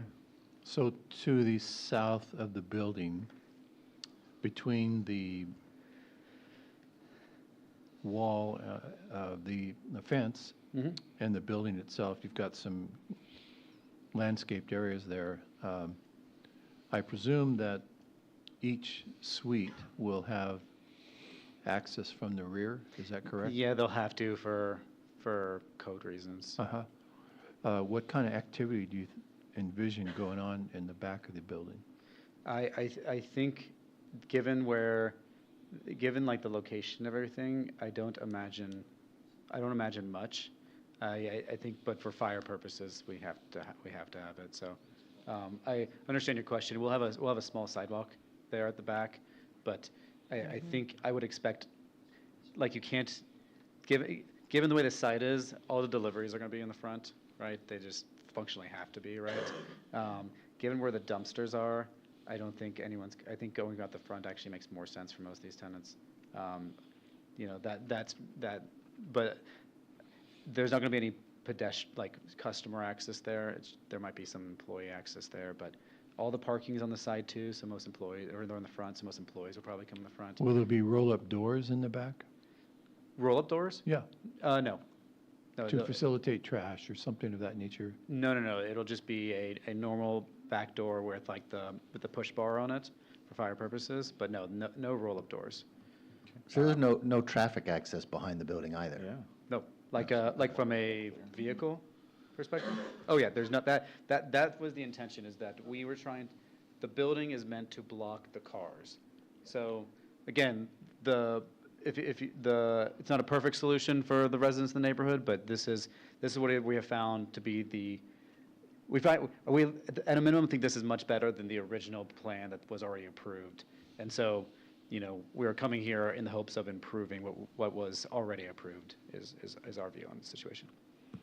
I would concur that this is better than originally planned. I would definitely, and you're really, I mean, this is a retail, maybe some professional services, which is almost, it's not quite right in, right out, but you've got maybe some potential U-turn traffic up there by the Verizon or the median to the west, but you're somewhat limited with access. So, I mean, hopefully it'll be successful. Yeah. Okay. Any other questions of the applicant? Oh, Two Samir? more. I just noticed, okay, so it's saying 36 Nellies on the southern border, but I'm assuming those they're not shown in this graphic. I feel like when you pressed the button, it was like they were not shown, and they were. And There they you are. go. Yeah. All right. There you go. All right, 'cause, This is very schematic. It's not. No, I get it, and it's just the way I look And at it. yeah, So and- can we beef up along the backside? I mean, I know it's behind the buildings, but again, to help buffer and screen and the lighting and the whatever, can it not? We're open to spreading them out, and they'll all grow, right? So I think maybe even on our plans we had them more spread. I can't remember exactly. Or do we? There was like two groupings of Yeah, the. I think that was I think at one point we had them spread out, and then it was like, okay, actually let's concentrate them to the parking. We're open to either. It's So- blocking more of the parking right now than Yeah. the backside of the building, but there might be appreciated to block the backside of the building as well. No, I would so. think just the opposite. You want to shield the parking from No, the that's what I'm saying. Right yeah. now, they're grouped to block the parking, But again, to visibility for the backyards, to not see even the backside of the building or the lighting, the required safety lighting that's back there, more screening wouldn't hurt. Maybe like fill in the gaps. Right. We can take a Well, look yeah, I and see if agree with there's that, some since gaps. the homes that are back there, most of them, correct me if I'm wrong, sir, but most of them are two-story, is that correct? Yes. Right, Yes. so they'll be looking down on top of this property absent trees that mitigate the views, Yeah, correct? so the ones behind the building are the ones that exist, or, does that make sense? So there will be some that will still remain there, but I understand your point. Like I said, at one point, we spread them out, and then, maybe, I don't know if it was based on feedback or not, I can't remember, if we concentrate them towards the parking, we're open to, how you want us to, how to best lay them out back there. We can be strategic about it. I do have one more landscape-related question, I'm sorry. On the front, trees are required every 50 feet, and I know you're preserving trees in the eastern edge, the northeast corner, but that leaves the entirety of the Sandy Lake frontage untreed. You know, again, there's supposed to be one every 50 feet, and is there an easement or something that's preventing? Or are we counting the parking island trees as street trees? I don't, my understanding is that we've designed this to code, other than the additional ones that, on the back, that's obviously well above code, but, I'm sure that can be verified and. We'll take another look at it and Yeah. see if we need to add any trees. Okay. One last question. Sure. So the roofing material on the back side of this building, so the building has the your parapets, right? Yes, yep. And then In the it comes front. down like this and comes down, so you've got your mansard in front. Is that going to be like one of those white covered types of It'll be a roofs? it'll be a TPO roof. Right, which is white generally? Correct, yeah. So, again, being two-story, is there kind of pushing for some mitigation for the glare and whatever that might come off of that roof? Yeah, I don't think TPO is known for that, but I understand what you're saying because it's white. I'm happy to consider, I don't have a solution off the top of my head for that, but. Are there other colors beside white? Is there a tan No. color or? No, white is, yeah. It's like an energy preservation. Yeah. Yeah, no, it's fair. It's a fair question. I don't have a solution to that, but understood. Appreciate the feedback. Thank you very much for answering the questions there. We may bring you back at the end. I figured, yeah, thank you. So this is a public hearing, and we have several folks that are signed up to speak.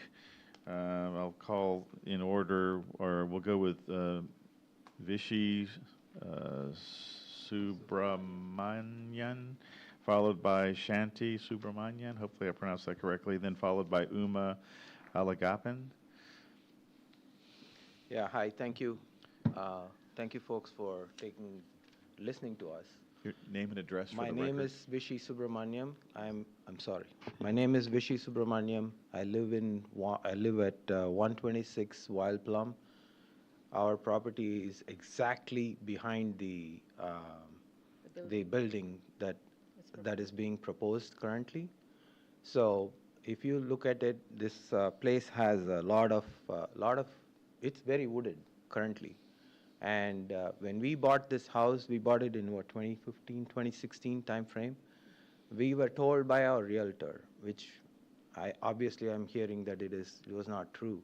But we bought it primarily because we had a very green zone, and we were told it's a green zone. That's why we bought it. There was not going to be building on it. So, anyway, so that's what it is. So that's fine. Primarily, our main concern is there's going to be a lot of noise. There's going to be smell, especially we didn't know that there was a restaurant that's going to come in. It's being proposed currently. So we really don't like that idea of a restaurant coming in behind our property, so we object to it. Second thing, or the other idea is the traffic on Sandy Lake. Currently, coming out of Arbor Manors and making a left turn going to the airport is really hard. If you come around 4 o'clock on Sandy Lake, the traffic is just horrendous, especially you're very close to Denton Tap. So that traffic, Sandy Lake traffic, people coming out of Sprouts, making a left turn onto Sandy Lake, there is no traffic light there. There's a lot of conflict points there. There is a lot Yeah. of conflict points. It's only a matter of time before, I keep telling her that it's only a matter of time before somebody hits someone. And the city also made another change recently, in the last couple of years. They allowed, sorry, I'm not used to these things. But anyway, they allowed, they said they stopped or prevented a U-turn from taking place there, right outside Sandy Lake, right outside Sprouts. So what happens is people come into the neighborhood and they are speeding and they just make a U-turn at the end of the cul-de-sac and go out and make a right or left. There's no traffic light there. It is just hard for us to even come out. It's not normal. And despite the U-turn signs, maybe I Yeah, go ahead. but despite the U-turn signs, people keep making U-turns. I try to make a right turn, and I think, okay, there's somebody with the indicator that they're turning left, and I'm safe to go. And before I know it, they're U-turning, and I'm trying to turn, and we're in conflict. It happens all the time. So that's one request, but the traffic is one thing. Go ahead, you finish what you're saying. Yeah, the other thing is we sit in the backyard, we are able to enjoy it. Once this building comes up, we are done. The other thing that is annoying is also, he says, it's okay, I think they can hear me. I think I'm loud enough. If you folks are not able to hear me, please let me know. Sorry. So, the other thing is, we sit in the backyard and we enjoy the nature. And we're going to lose all that stuff now.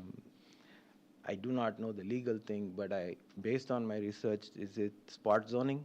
Is that even a valid statement anymore? Because you have already commercialized it before now. This is just requesting a change in the zoning, allowing them to do other things, I guess. But, I'm not a lawyer, but I do plan to protest. Thank you. I think I'm done with my 3 minutes. Did I say anything else? I think I'm done. Thank you. Shanti has 3 minutes. Yeah. So the main points I want to make is I realize now that our realtor gave us false information, and there's nothing we can do about that. It is zone commercial. I like the fact that they're making an effort to move the traffic up to the front. So given the situation, the main concern is if we have restaurants that we restrict the type of restaurants. We don't want things that would cause a lot of deep frying and oil smells and potentially rodents and other things to be encouraged because it will come to the residential areas. And also it increases noise. Things like, so if the restrictions could be placed so that we have more quiet type of restaurants, if we're going to have that, and coffee shops are fine, but not the kind where it's much more noisy dinner restaurants and things that, would go on till late at night.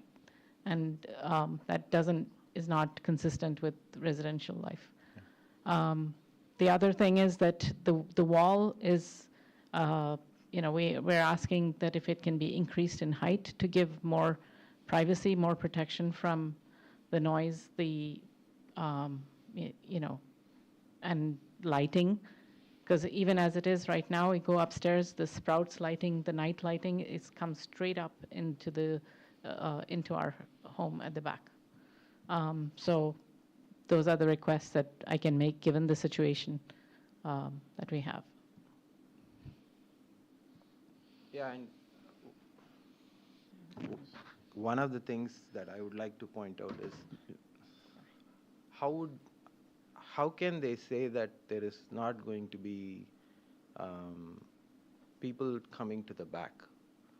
If I have a restaurant, I'm not going to allow people to come through the front to deliver stuff. The delivery has to happen in the back. No, it cannot. Don't. How can they do that? I don't understand. That's not Deliveries reflected are in the gonna current be- plan. The deliveries are going to be from the front. I'm not defending the application, I'm just saying that the deliveries are going to be from the front. There's no room for deliveries in the back. It's only emergency access, egress for 2 points of access. That's it, a door for the different sites, that's all. And we're not going to go back and forth here, so I'll let you finish your statement. Okay, good. You already. Yeah. And so again, we'd want to minimize noise, minimize rodents, minimize smell, and be able to still enjoy our backyard without having, but still have that privacy to some extent and not have it feel like commercial. If I could ask you one question. You have a fence in your back. Is it a 6-foot, 8-foot fence? What do you have in the back? Or is it an open fence, wrought iron, or? No, it's masonry, white color. Okay, it's pure, okay. So it's a solid wall. It's solid. Yeah. Yeah. Yeah.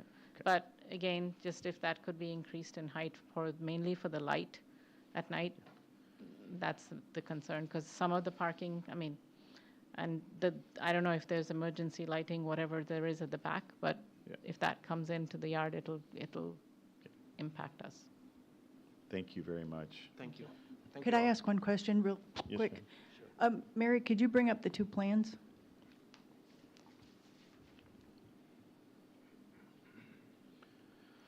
So the plan on the left is already approved. The plan on the right is what they're proposing. If you had a choice, which of those 2 plans would you prefer? The new one. Okay. Okay. The only thing that has changed that wasn't there that I thought was the addition of restaurants. Okay. So again, if we could restrict the types of restaurants, if the full food restaurants would want to be open till 10 o'clock at night, but that's what I'm saying. Understood. Yeah, Thank you. But you wouldn't have a problem with a coffee shop, for example? correct. Different kind of smell. Yeah. Okay. Okay. Thank you. Okay, Miss or Uma Alagapan, and then to be followed by Rama. Rama R. Okay. Yes, ma'am. My name is Uma Alagapan, and I live on 125 Wild Plum Drive. I'm a neighbor of Shanti. So I agree with all what they say, but I just had this additional point. We are already surrounded with so many coffee shops and sandwich shops in every direction, every kind of grocery shop too. So we're like surrounded with like so much retail, so many doctors, so many gyms. So I would like strongly ask the city to reconsider, to cutting down all these trees, because that's the only thing we don't have. Yeah. Thank you. Thank you. Okay, Rama R, then followed by Rama Sani. Okay. Hi, thank you for hearing me out. I'm Rama. I live in 129 Wild Plum Drive. So the traffic is a huge concern. This community has over 70 homes. Children are going to school. School buses have to come in and go out, and that's a hassle as is. And when Rishi talked about the left turn on Sandy Lake, he was right on point. It makes it difficult to even drive to Sprouts. We live here across the street, and it's just easier to walk and get what you want. And this is not just peak hour. Peak hour is a nightmare, but even the regular times, even at 10 o'clock in the morning, we are the connection. Sandy Lake is the connection between Grapevine through Carrollton. And that is a thoroughfare. People are driving through us, and there's not a highway or anything yet, and they are using this, and there's enough businesses already. Traffic is a huge concern.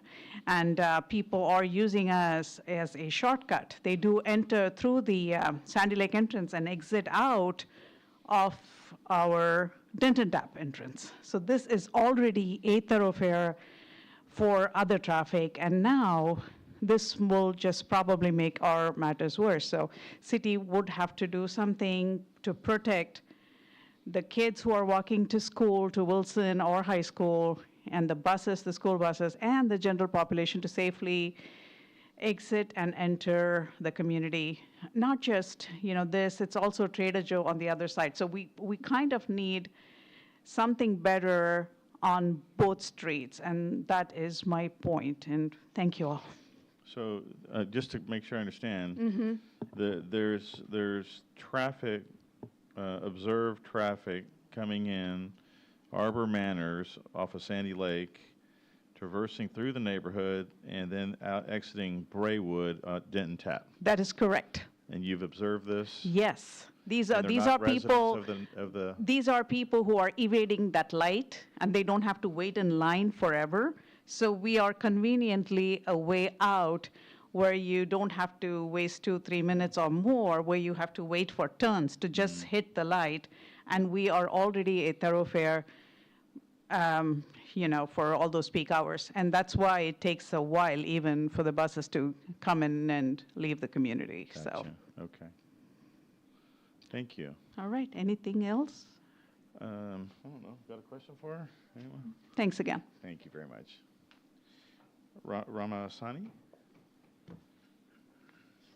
Hi, I'm Jayapriya Ramasamy at 130 Wild Plum, and thank you for hearing us out. And I'm also in for the current proposal. I see how they have accommodated a lot of things, but one thing if I wanted to ask is, can we try to avoid restaurants, even the coffee shops, and have other retail options? Because of currently after Andy's opened, we are at just right behind the building that is proposed. So with Andy's open, I have to close out with heavy curtains even to avoid that light. So this business, which is proposing for retail, I'm okay because it's already zoned for retail.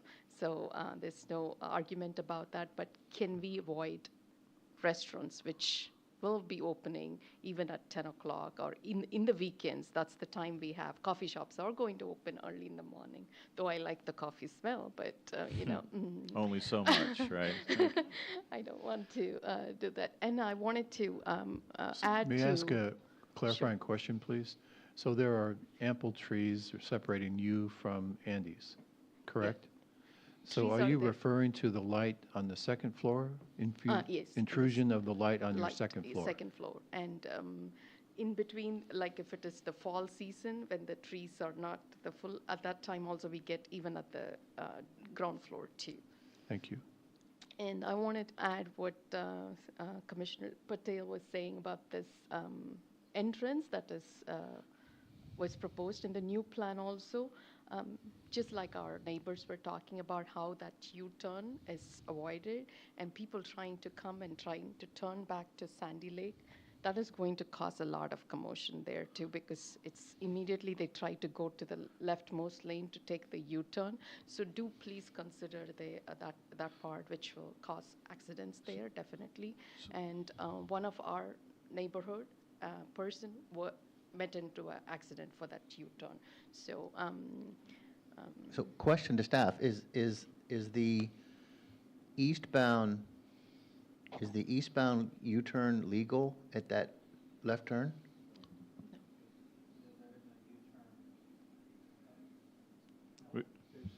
No, both ways it's prevented. Okay. We'll bring down our traffic Okay. fellow and we'll ask him.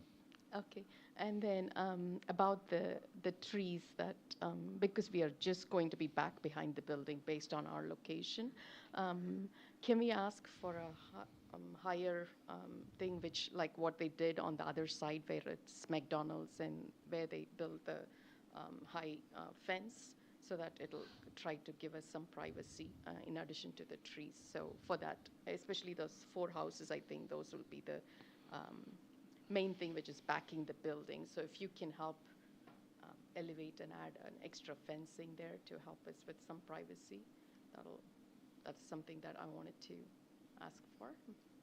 Okay.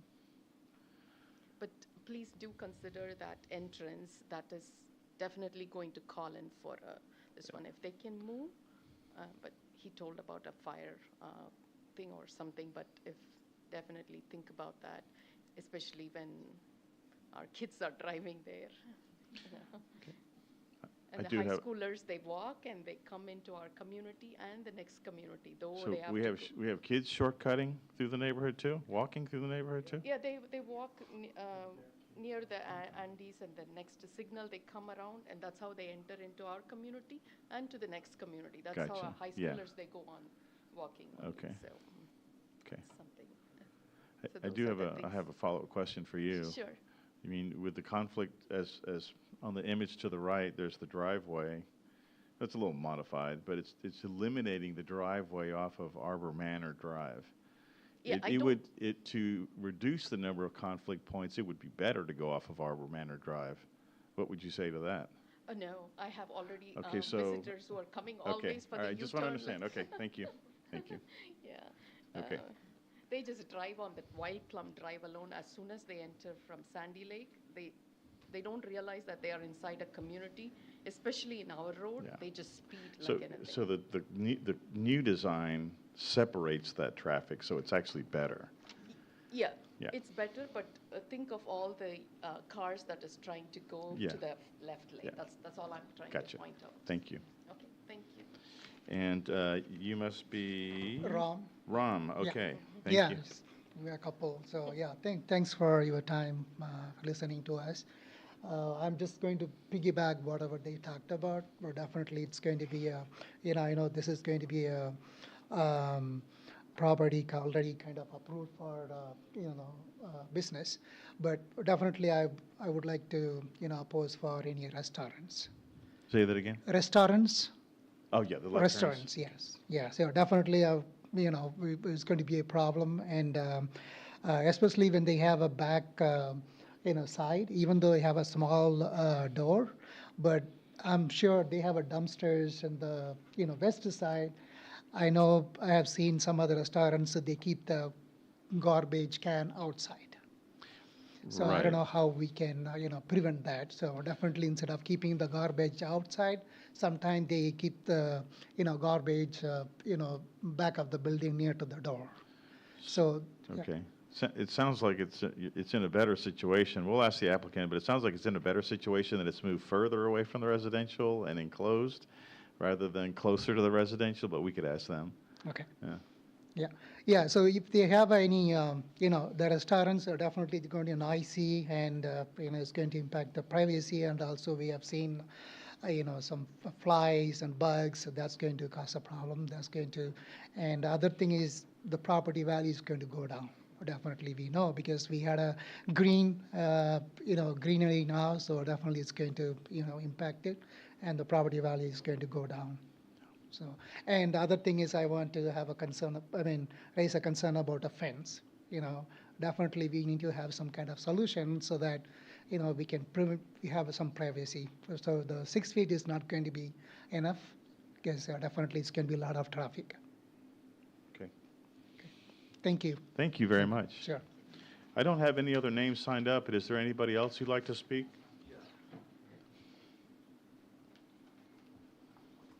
If we could get your name and address for the record there.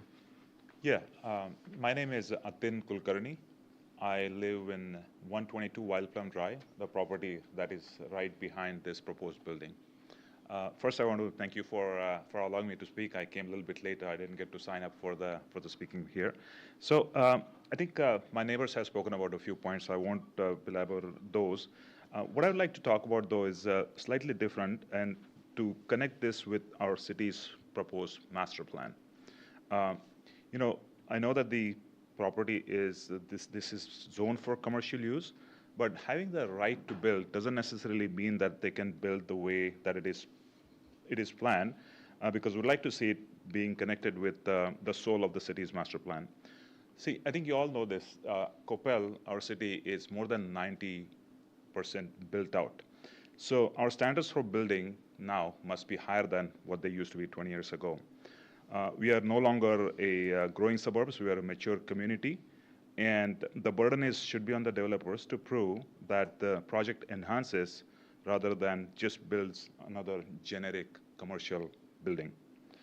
Our tree preservation ordinance, which you folks know well, exists precisely for lots like this. it's not so much about sort of paying fees into the city's coffers, but it is about the critical root zones and the ecological restoration goals that are in our 2040 plan. So I urge this commission to exercise its authority to make a low-impact development. We should require the site plan that preserves most of the old growth trees as a key feature rather than just clear cut and then subsequently plant some smaller trees here and there. So this 40-year canopy, once lost, cannot be restored. If you saw the very first picture that Mary had presented, the aerial view, this is the only green space. This is the only kind of something looks green in the entire concrete jungle that is around us, and it is worth preserving for our city's future and the plan. So the Vision 2040 plan emphasizes the sense of neighborhood as well at an appropriate scale. A high-intensity restaurant, even if it is a coffee shop, and again, as my neighbor said, there are coffee shops literally across each corner. Do we need more? I don't know. I also love coffee, but there is too much coffee around, so that's something to consider as well. Thankfully, it's not like a fast food restaurant, but that's just one point. But I think it's just creating this concrete island is a challenge. If the commission approves this plan as it is, then I think we are signaling that the commercial zoning overrides our OSS values that are in our 2040 plan.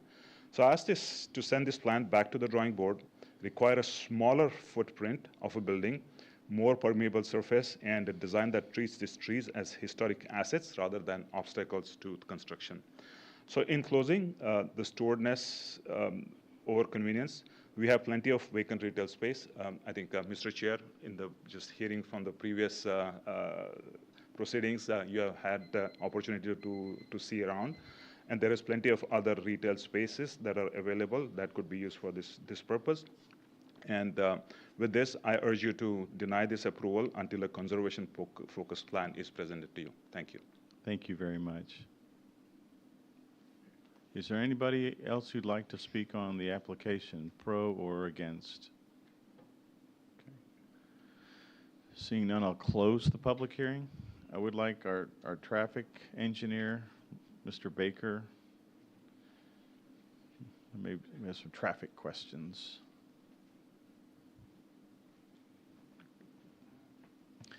Good evening.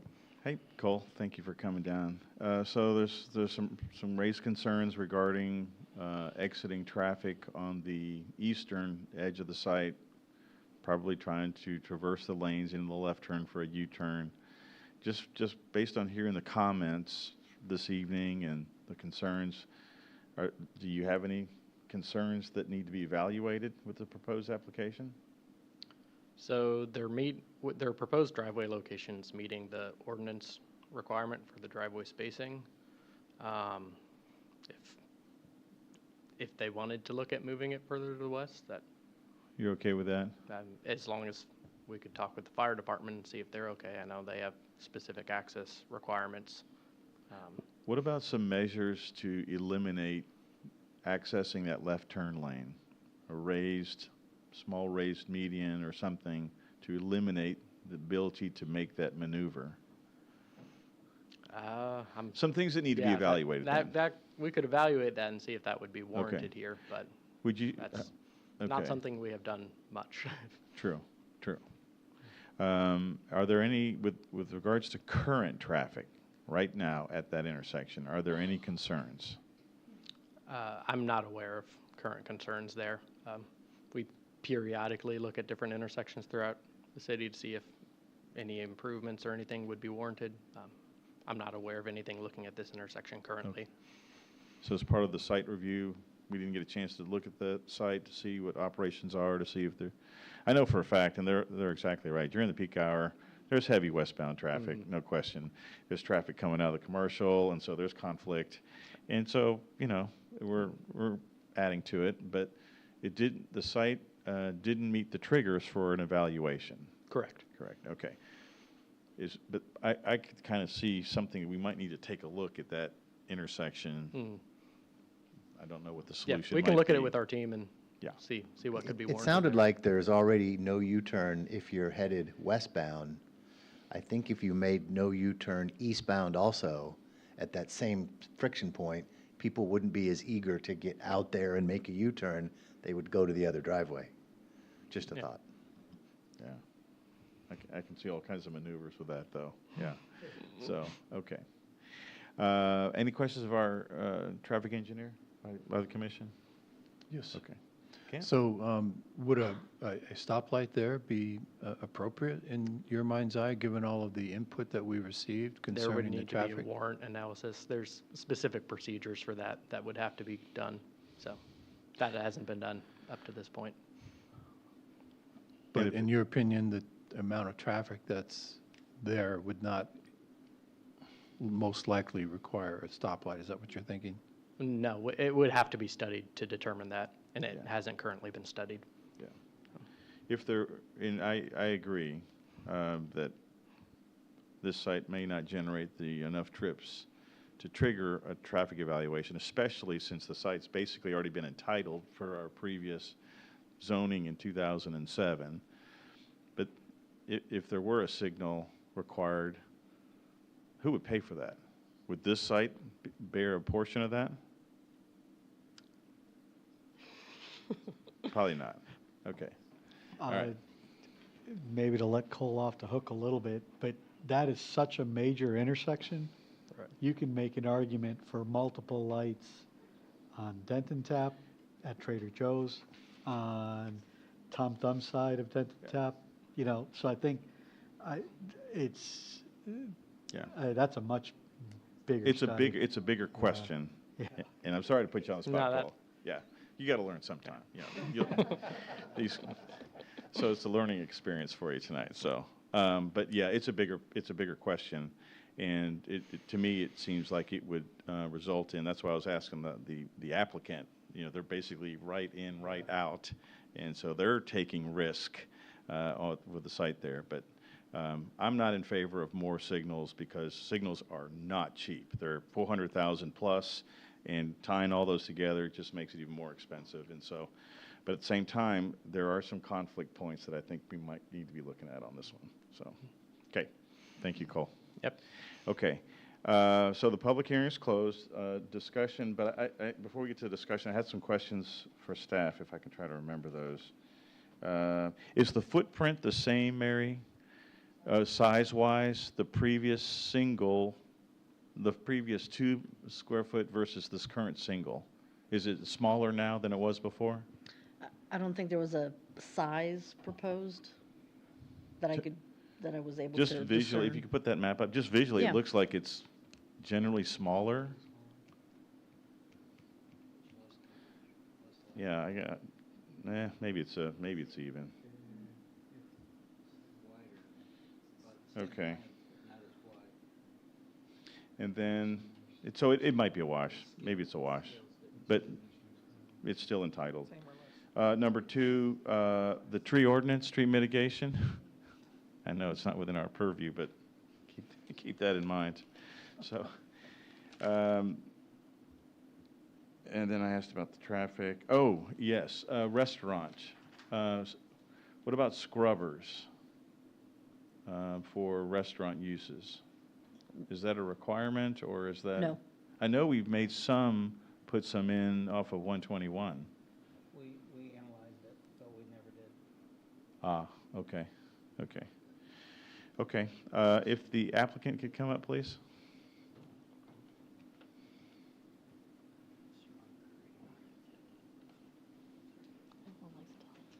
So I wanted to capture your thoughts on a couple things, and I guess first of all, I do want to commend the planning that y'all have done on this site is a lot better than what it was, and so y'all have done significant work on this. If restaurant uses on containing smell, what are your thoughts on that? I don't, so I think I asked, because like, there's probably restaurant uses that we are fine saying no to, right? I just don't know how I asked if there was a way to document that, and there's no, these are restaurants with, one smell, and I don't know how you do that within the, but like, we understand that's a important item, and like, we will certainly be factoring that in, because we would rather get fewer calls, right, than not. And would also like to say that I've done these enough where I feel like I always hear about how realtors lie to the residents next to the, about people next to the commercial. I never know what to do about this. I know this was approved in 2007, but Yeah. I've been to a million P&Z meetings where that same message comes up, and it's unfortunate. I'm hoping that the residents view this as like, there are a lot of developers who could get this land and do something, hopefully, it's never going to be something that they're happy with, but it's hopefully like the best of not desirable outcomes. The restaurant uses, I don't know how, if there was a way within y'all's code we could do that, I'd be open to it, but I just don't know how to do that. On the sizing, I'm pretty sure it was either two 7,500 square feet buildings or two 8,000 square foot buildings on the original plan. I know we have a 15,000 square foot max that we have to stay below, and I remember us pulling it smaller to meet that, but I can't remember exactly. It's somewhere in the plans. Yeah. That it was. So But I'm pretty sure you met it's- the requirement. we're smaller, is my point, but it's 15,000 or 16,000. I can't remember exactly. And then thoughts on some of the fencing in the back. Is there a way that y'all could help? So we chose the trees because they're evergreen, and Matt was helpful with this. So we were trying to choose a tree that would grow to be 20 to 25 feet, and we're trying to choose a tree that would be green throughout the year. I'm actually hoping that helps not just with our property, but also with the sprouts and the Andes that won't have, like, we're gonna have shielding on all of our lighting. I think that in the end they'll find that is more of the issue. So I'm hoping that those trees will, we'll look into, like, can we throw on a few more trees in the back too to since that seems to be the primary concern. The fence isn't on our property, so like I don't know what we can do with the fence. So that segues into a similar question that I have. So I'm trying to envision here, and I believe the front of the building was 18 feet? Correct. So there's a parapet on the front of the building? Correct. And I heard some of the residents comment that they were already getting light from across the street, all the way from Andy's coming over into their yard. And I'm wondering what the lighting on the back side of the building and the back side of that wall, because by building an 18-foot parapet, you're essentially building an 18-foot wall between them unless you're radically lighting the back of the building. No, yeah. Am I seeing this right? If you're saying that our building, so what's interesting about the houses behind us they're built on, like, there's like fill. They're built a little higher than they probably should be. So I don't know if our building will be high. You're asking, like, will our building block the sprout sign from shining into? And I don't know, to be honest. My hope is that it won't be immediate, but we chose specific trees that will grow and then eventually be taller than our building and hopefully be tall enough to block that as well. So what would be anticipated lighting in the back? It's emergency lighting. So there'll be the wall packs will be shielded, so they'll point down, so those won't be an issue. But above emergency doors, you'll see the emergency lighting. Okay. But we'll be like we'll make sure to use shields, and like I said, we'll meet the fire marshals out there and we'll say what is the lowest we can put this to abide by code, because you have the 2 feet foundation plus the 6 foot wall, so that's 8 feet. So my hope is that you can keep the emergency lighting, try to keep it, like lower than the fence. I don't know if we can quite do it. If they will let us, we will. So we can keep all of our, like, the wall packs, like those, we can keep it where the light points down. So like those won't impact at all, and they'll be shielded, right? It's just the emergency lighting that's required by fire. That's the only thing. But again, I think that's compared to like Sprouts or Andy's signs, that's a much smaller. And there wouldn't be anything lighting the roof or the back of the parapet wall any? Okay. Signage will be on the front of the building only. Again, and that's another reason why flipping the building is helpful. It's because the building is flipped. The other was flipped, then you'd have signage on probably both sides, and you have signage pointing to the residents' neighbors. So So like again, we tried our best to make this as within the box that we could. I was thinking about some of the noise. So you're going to have HVAC on top. Is there any shielding to prevent any of that noise? Is there any way to do that?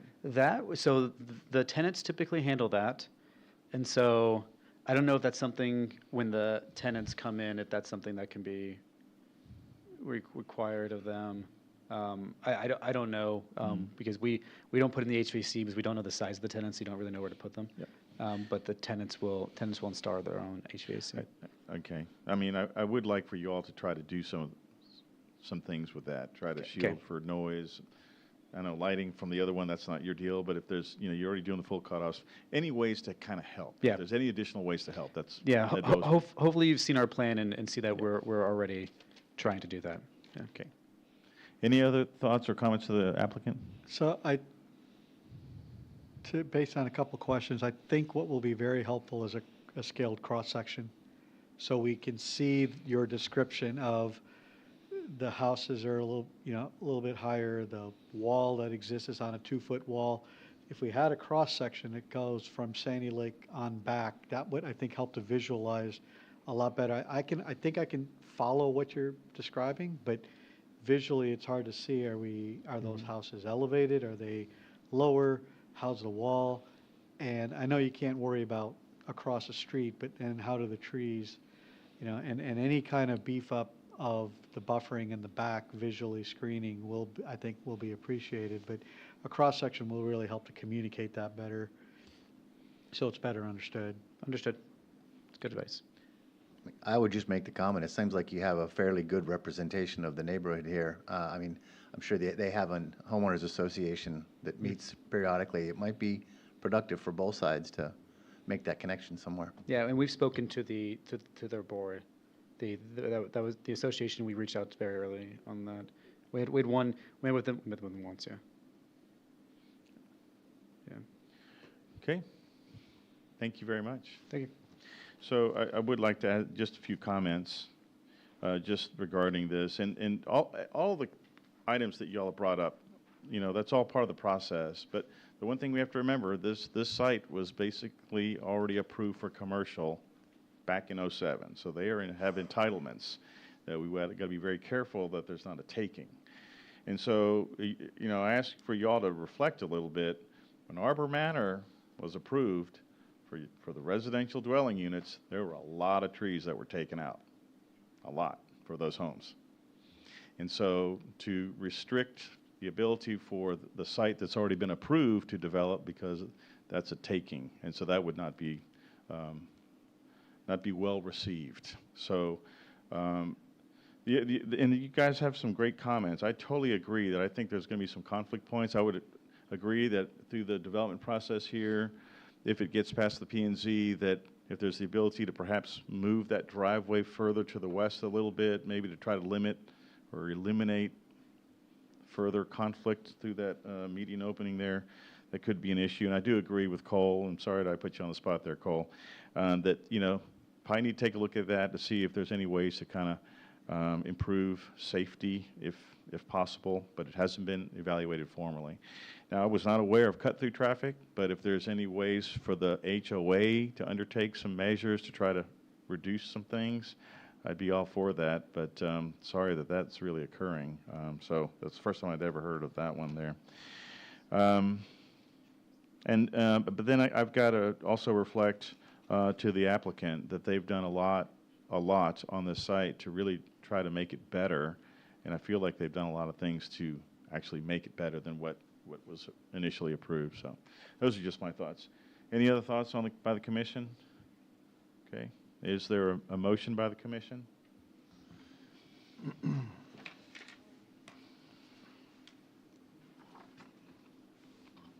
I will make a motion to approve Sandy Lake Lot 1, Block A, PD 214R2C to PD 214R10, subject to staff recommendations and requirements, and a detailed look at traffic.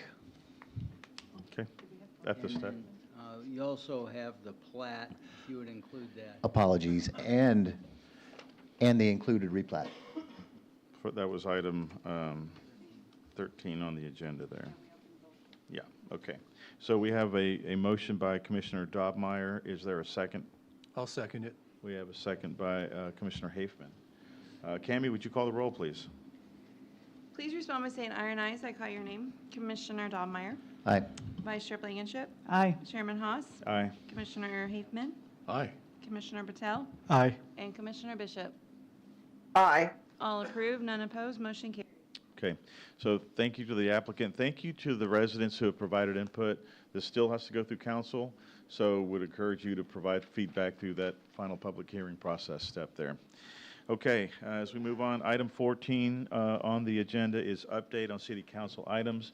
We did meet in pre-session to review those, so I'm going to move past that. Item 15 is adjournment. So unless there's any final comments by the commission or staff, I will move that we adjourn this meeting. The time is 10:15.